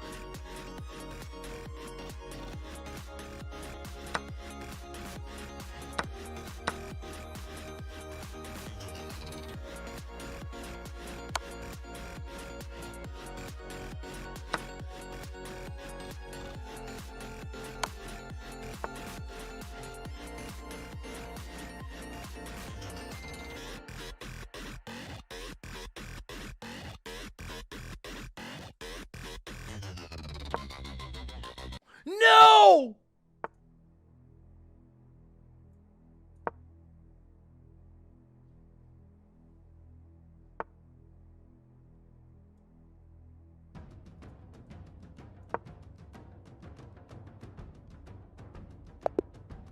Yeah! All right, 3 games of chess. 3 games of chess. 3 games of chess. Let's win 3 in a row. 3 in a row, baby.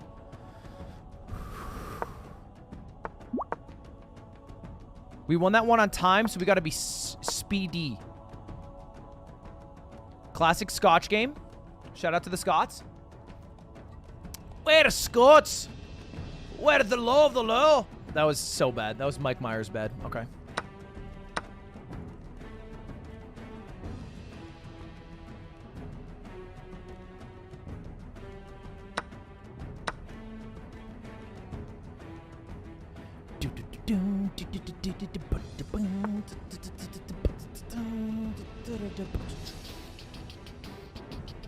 Generally, you don't want to capture. You want them to capture you, so you have developed pieces. Because now we are even, but I have someone in the center plus a bishop ready to attack. And I don't mind doing one of these. Oh, I shouldn't have moved there, though. I should have moved here. Son of a bitch.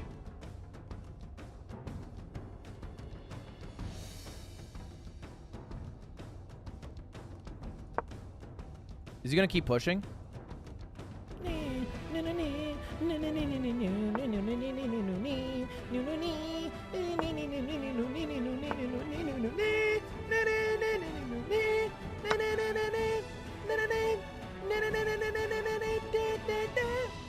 What a banger, though. Okay, think, focus, focus. We're up a pawn, and we have a good control of the center with a lot of targets on the king side of the board.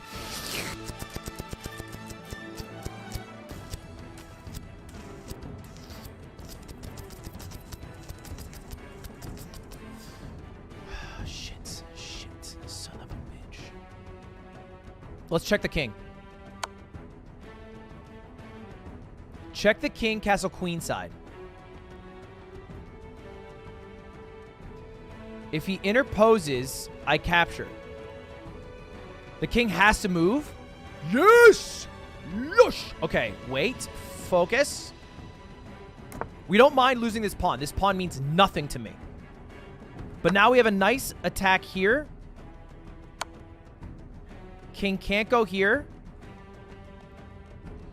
Yes. Wait, this is almost a checkmate.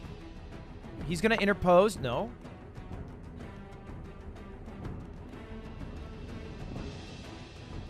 Okay, check. Can't capture because rook.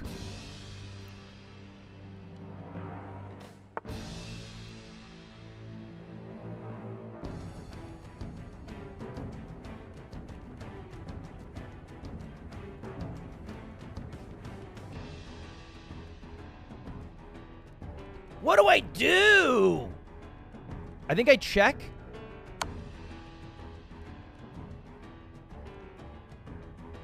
If they interpose, I capture with rook.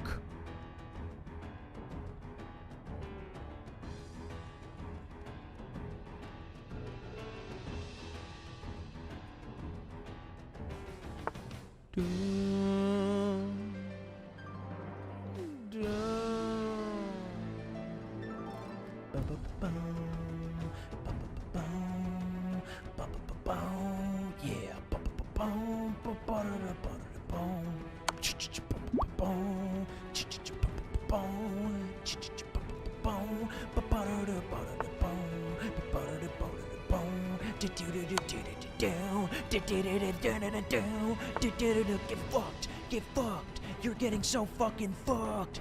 Yeah. Yeah. Bitch.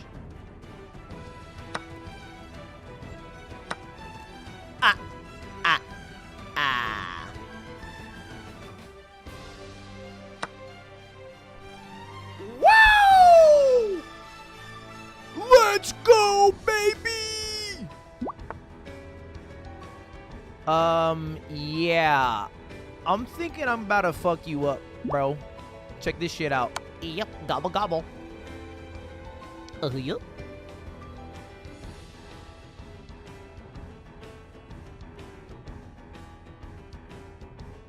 He has to go. Okay.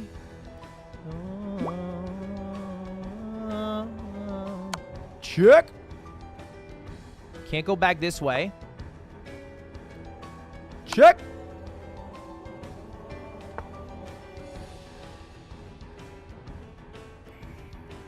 Check.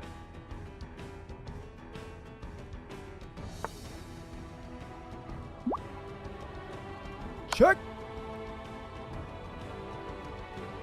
It's coming. The mate's coming. The mate is coming. I don't see it, but I will soon. Shit. Fuck!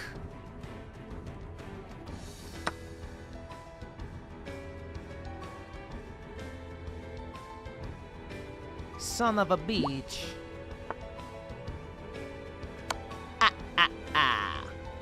Ooh!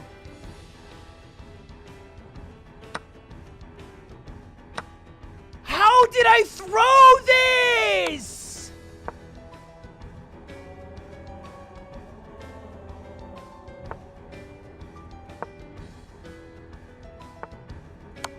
Bitch, bitch. Ah ha ha! Ah ha ha! I was never nervous. I was never nervous ever.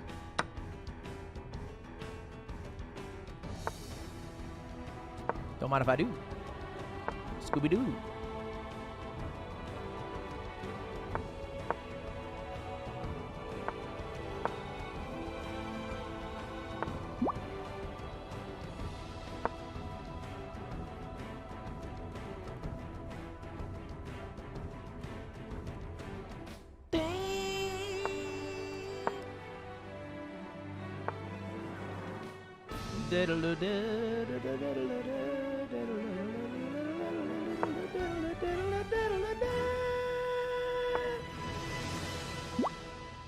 What the fuck are you doing? Let me win. My brain is too stupid. Capture? He has to? Easy. EZ, EZ, EZ, clap, EZ, clap. Bum, bum, bum, check this out, bitches. Check this out. I'm so confident right now.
Easy.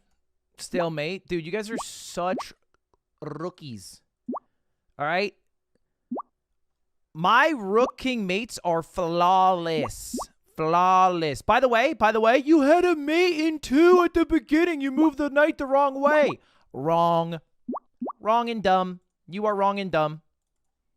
Look at the review. Look at the review. It will say missed win if I had any missed opportunity for a mate. And look, 0 missed wins. All right, no M1. Oh, wait, there was a mate in 2 right here.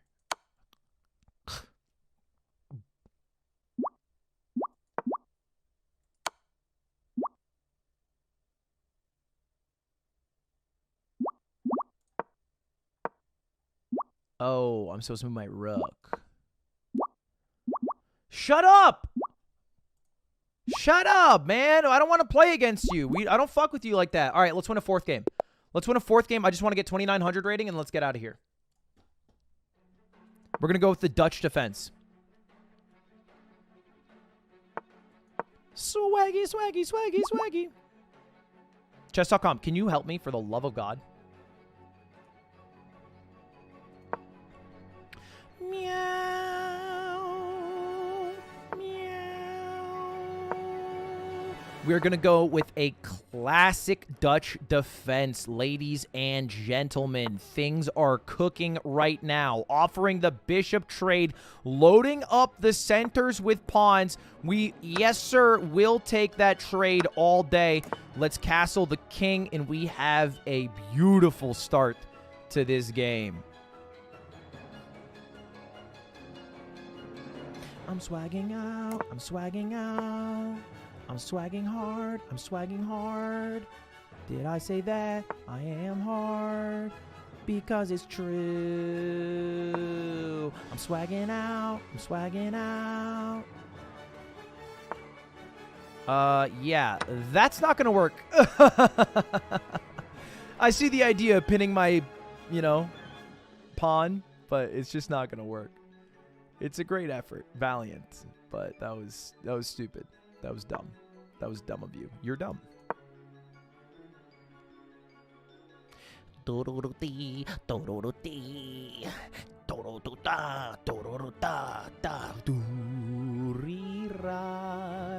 Oh, that's not what I meant to do in any way, shape, or form.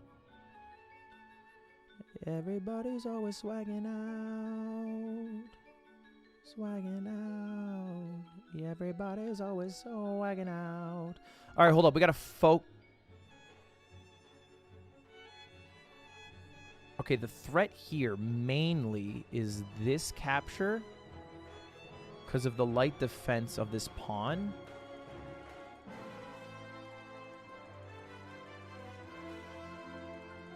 Check this out.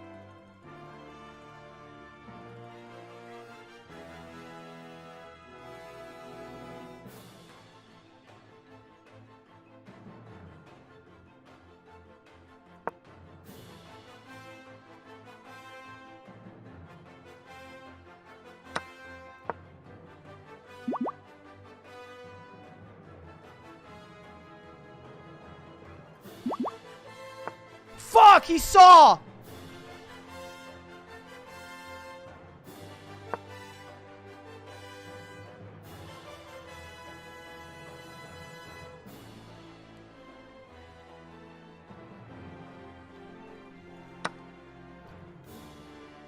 That was stupid. Why would you do that? Did you just throw? You fool!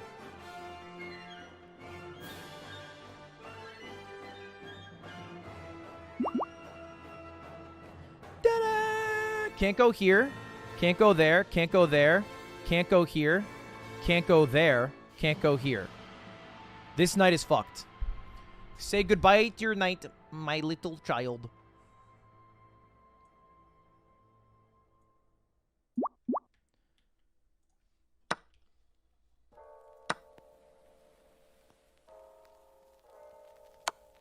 Oh, shit. Wait, what the hell?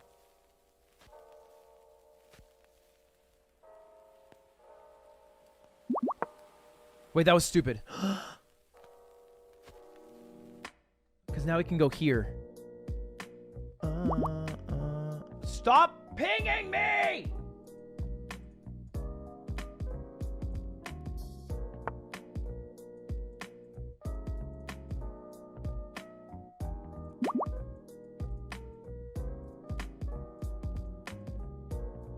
All right, I turned off all notifications forever. Feels good, man, that's really pog. Champ, that's swag and shit. Dope as fuck, that's super cool and very awesome. That is dope as shit, yeah. Okay, let's do this. Wait, I just turned it off. What?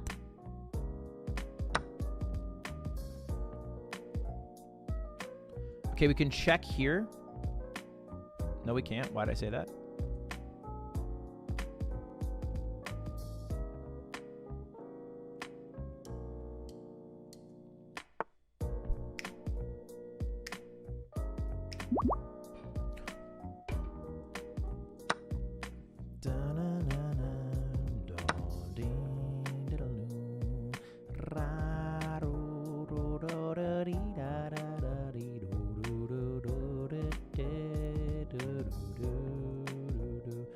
Now I can go here to check.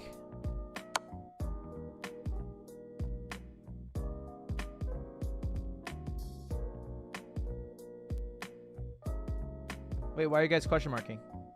Did he do something dumb? Did he do something fucking dumb? What did he do that was stupid?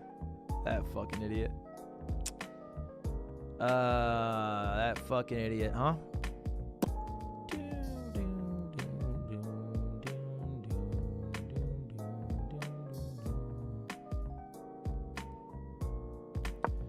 What a dumbass. That is a threat to my queen and I don't like it.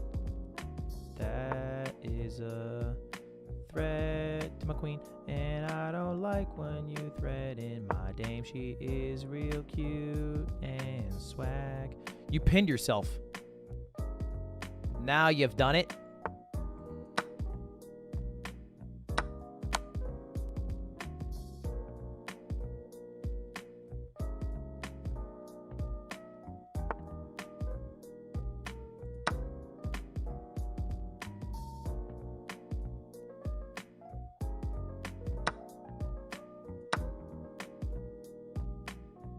This is a queen capture if I get there.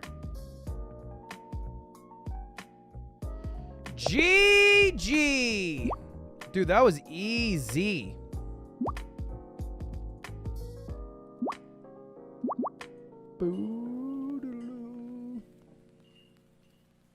All right, no more chess. That's good. I won 4 games. I'm done.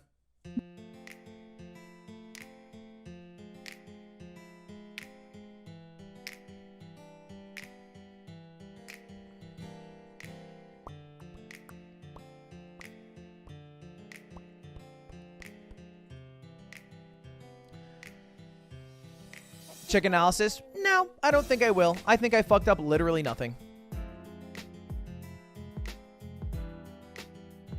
You had mate in one? Yeah, that's the thing about me. I have a mate, all right? You've never had one, so...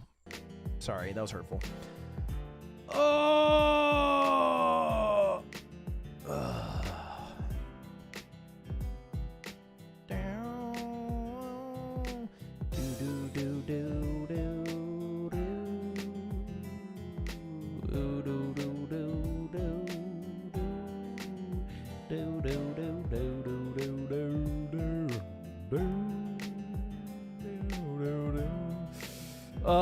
Chat, what do I want to do right now?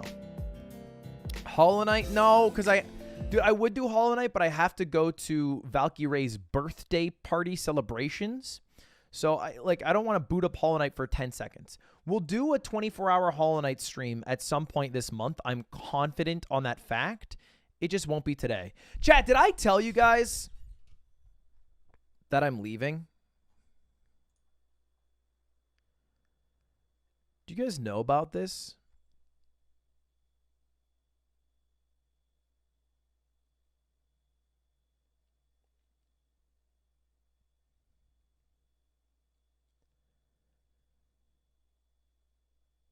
Chat, next month, for a few weeks, I'm going to Japan. I've officially booked my trip. I am headed off to Nippon Desu. Not as a weeb, not as a Japanophile, but as a world explorer and someone with a mild interest in the culture of the country.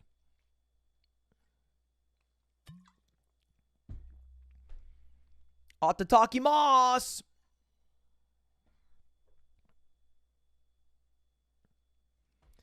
PewDiePie collab. Look, I'll be honest, my intentions for this trip are not primarily content motivated, but they are very much motivated by vacation.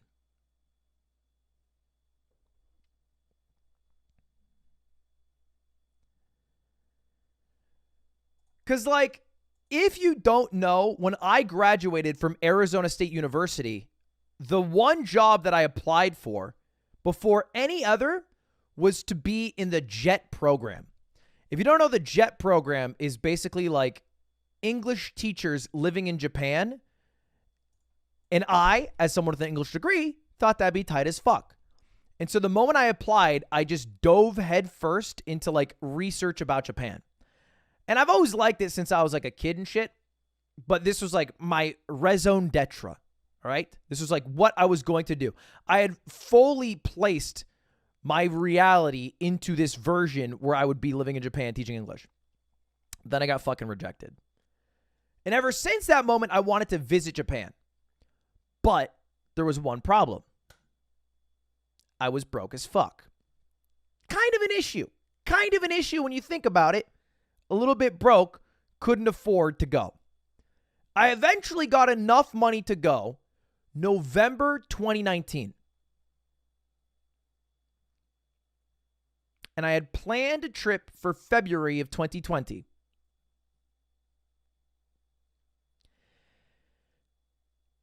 I think we know what happened.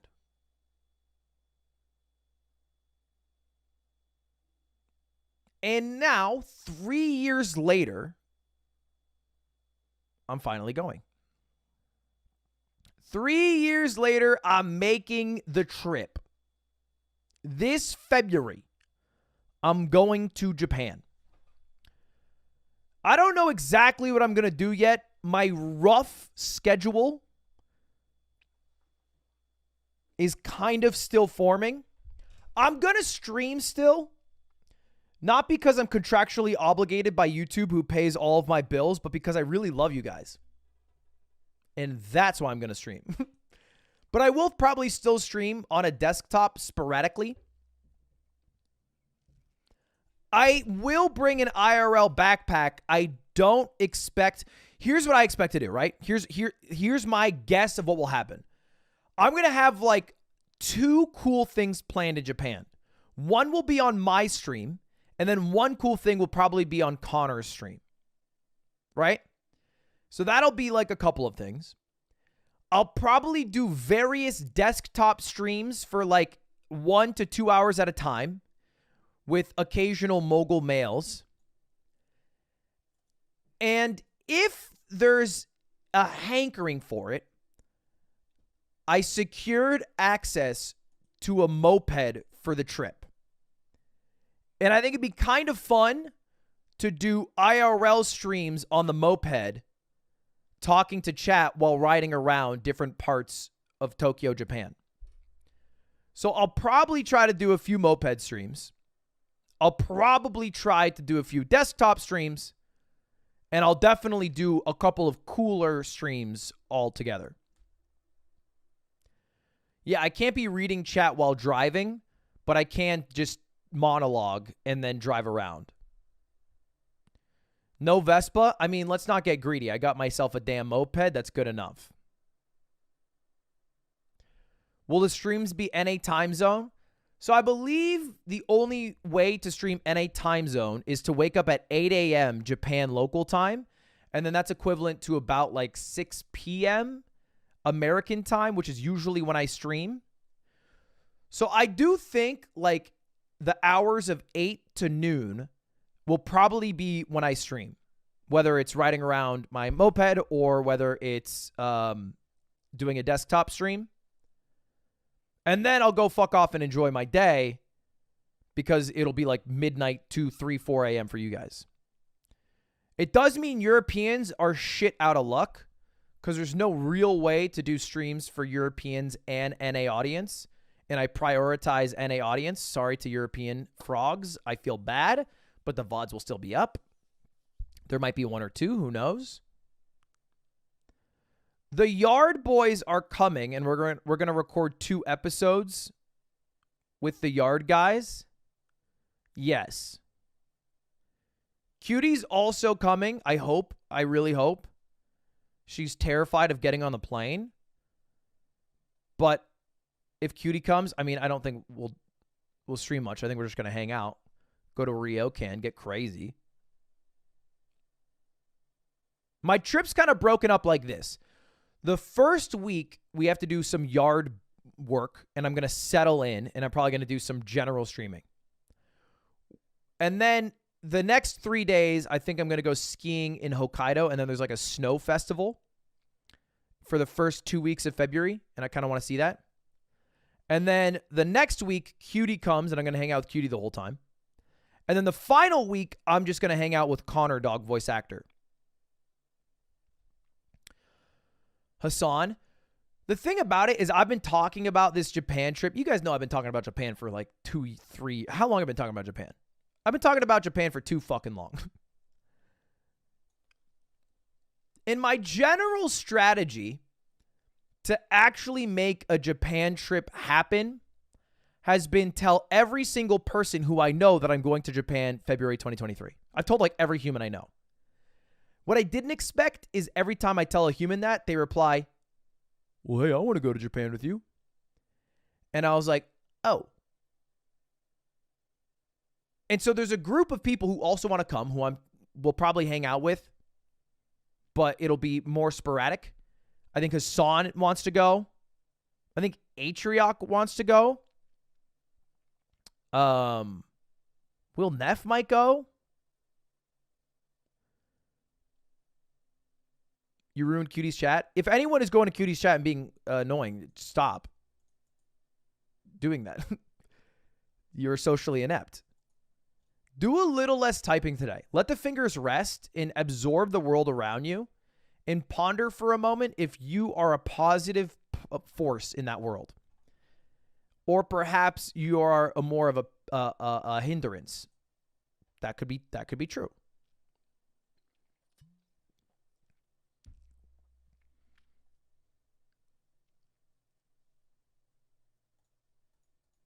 All right, hold up. I'm doing moderator duty. I'm banning people in Cutie's chat. I'm cross-banning for Ludwig's Twitch channel. All right, we're good. He said, ask yourself if you're annoying. People don't do that enough.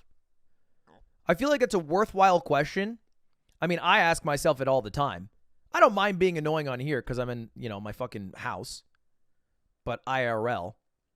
Am I being fucking annoying? If you don't think that, I think you're a weird human to some degree. Like, you have to think it sometimes. Anyway.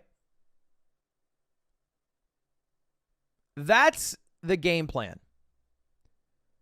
The only reason I'm a little... Honestly, like, I really want to go to Japan. I have for a long time.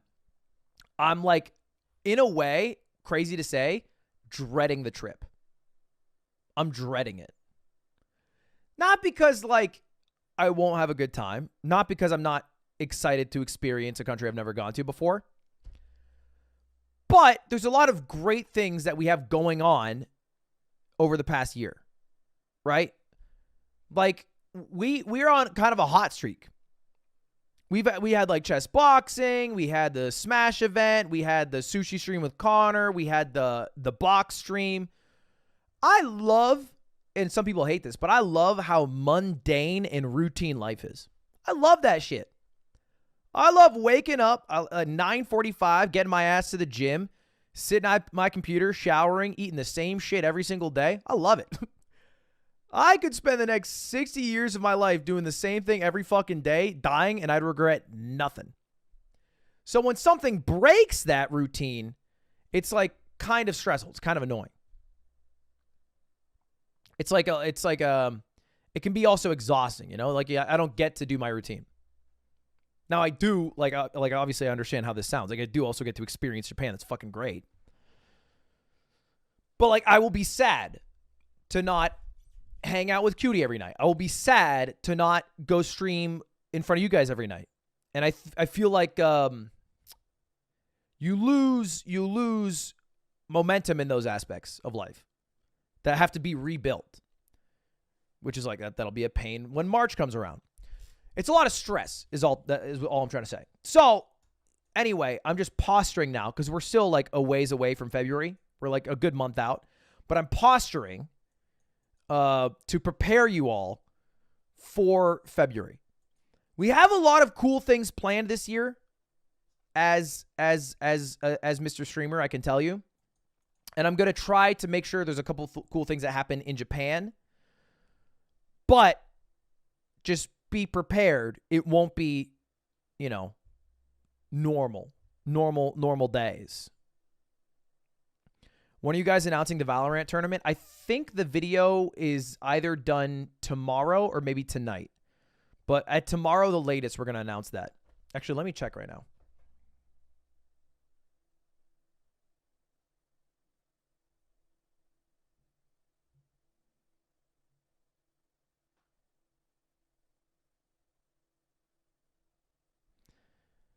I think it's not available yet.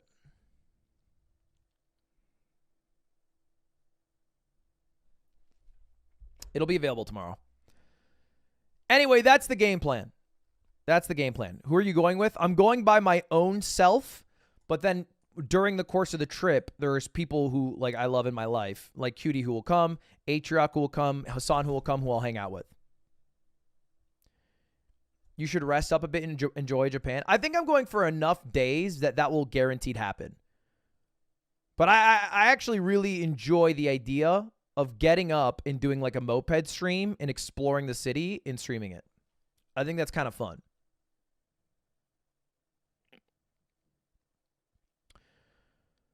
Why don't you stream it like Mizkif did in Korea? I find that to be impossible for me to do. I think like actual IRL streaming where you're going out and about with a backpack on, to me feels so intrusive to other people's lives that I have an inability of doing it. You know what I can do? I can do it on other people's stream. Like if Hassan was IRL streaming and I show up on Hassan's stream, I don't mind being as Ludwig gets. But when it's my stream, I feel like a fucking asshole. I feel like I'm like obnoxious. I feel intrusive. I feel bothersome. I'm too socially aware of two factors. One, how the people around me feel about what I'm doing. And then two, the experience of the people watching who then might notice that I'm feeling weird and then feel worse watching. You know what I mean? Do you get what I'm saying? So I don't expect to do a lot of IRL streams unless I'm specifically with someone that makes me comfortable and it's planned out. Like maybe if I do something with like I don't do IRL streams in America, dude. I've never fucking, like I've done it like a couple times, but almost never on my stream. And if I do it, it's like with a concrete plan of something to do. I don't specifically give a shit that it's in Japan. Like I think feel the same if I was in Paris, France. Why is it different when you're on someone else's stream? Because it's their burden of holding the backpack and being the streamer. And I just have to be funny to that. And then I can also leave at any time. Like sometimes I'll just walk away. I'll just leave. I can fuck off. It's not my problem. That's on them. I just get to walk away.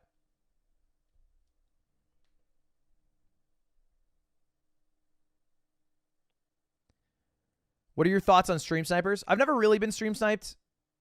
I think the interactions with stream snipers are wholly boring to watch as a viewer. I don't think there's ever been like a fun experience where like stream snipers have been super additive. I think most of the time it's very routine with like occasional funny moments because like they do a Naruto run or give you an IRL dollar bill and it's like IRL dono. But most of the time it's boring for the viewer, which is what I care about usually most. I saw Connor made a video about it, yeah, because there were some people that were weird. But yeah, anyway, going to Ghibli Museum? I think so. I think I'm going to do all the touristy shit and then all the non-touristy shit. I'm going to try to do it all. Connor made a mogul mail about it. Isn't it funny that you call it a mogul mail, but it's just a commentary video which has existed for a decade? I'm not saying that as a dig, by the way. I think it's hype. I like it. That's it. That's everything. That's everything I wanted to say. My general plan for the year is to do everything we did last year more consistently. Like ignoring Japan. I want to do Bros vs. Pros IRL videos like once a month. I want to do that Ludwig versus stream like once a month. I want to do Bros vs. Bro once a month, you know? I want to start a new 6-episode series with one in-person finale, kind of like Mogul Money, that I start doing once a month. So that's kind of what I want to start doing is like, because we did a bunch of new shit last year that lost a lot of money. So what if I just keep doing that new shit that worked, but consistently, and I think people would like it. PewDiePie. If I hang out with PewDiePie, I assume you wouldn't know about it. I think like having some intention to go to a place to meet someone I've never met and have it somehow be like on display for thousands to see is like super inauthentic and would make for a terribly awkward meeting. So I have zero plans to meet him at all, but if I did, you wouldn't hear about it.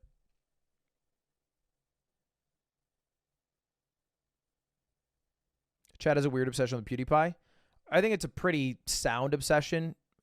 Like, even if you've grown out of it, probably everybody here has watched PewDiePie at some point in their life.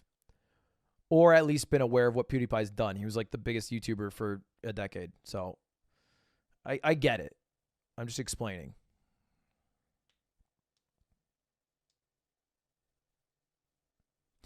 Nope, not me. Nope, not me. Sorry. Wrong there, Ludwig. Wrong, buddy. I read physics books.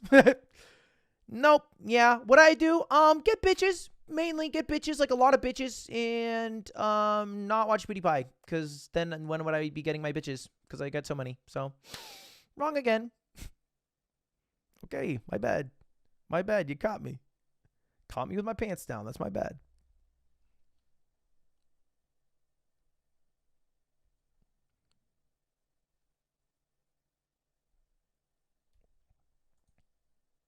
Will I be going to a cat cafe? To be honest, I don't give a shit about any of that stuff. Like, I think it'd be fun to do with, like, another human to experience it. The only thing I care to do is hop on a moped, throw in my AirPods, and then ride around the town at sunset. That's it. That's all I want to do.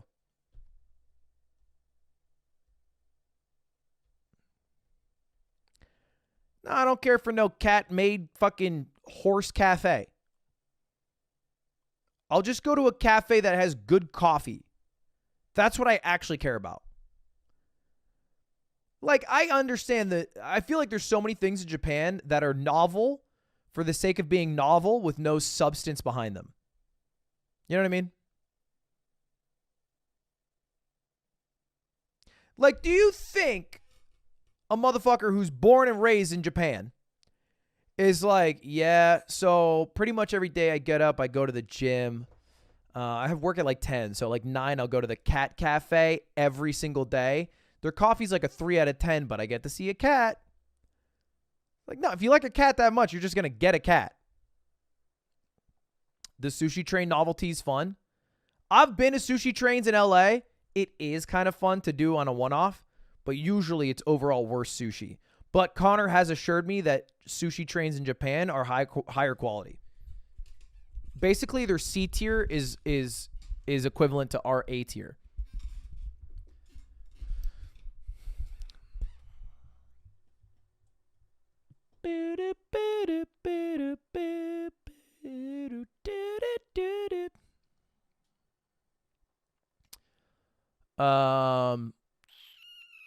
Do you need a Japanese driver's license? You need a international license, which is pretty easy to get. AFA-IK. Anyway, that's all. That's all. I'll probably keep reminding chat over the course of the next month about the trip, just so you guys are prepared for the trip. And I'll still be uploading videos and streaming sporadically, but just a little less frequently and a little bit more scuffed. Kind of like the last 2 weeks were when I was on vacation. Yeah.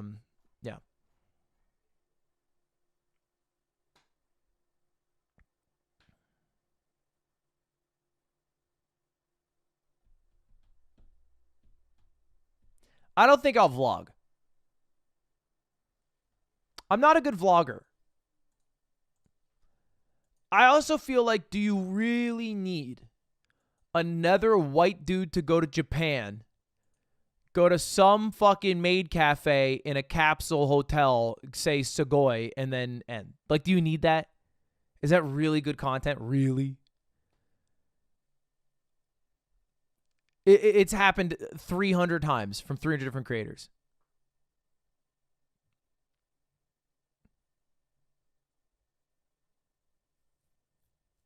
And I'm not going to do it at the quality that the people who've been doing it for years are going to do it. What the hell is German playing? –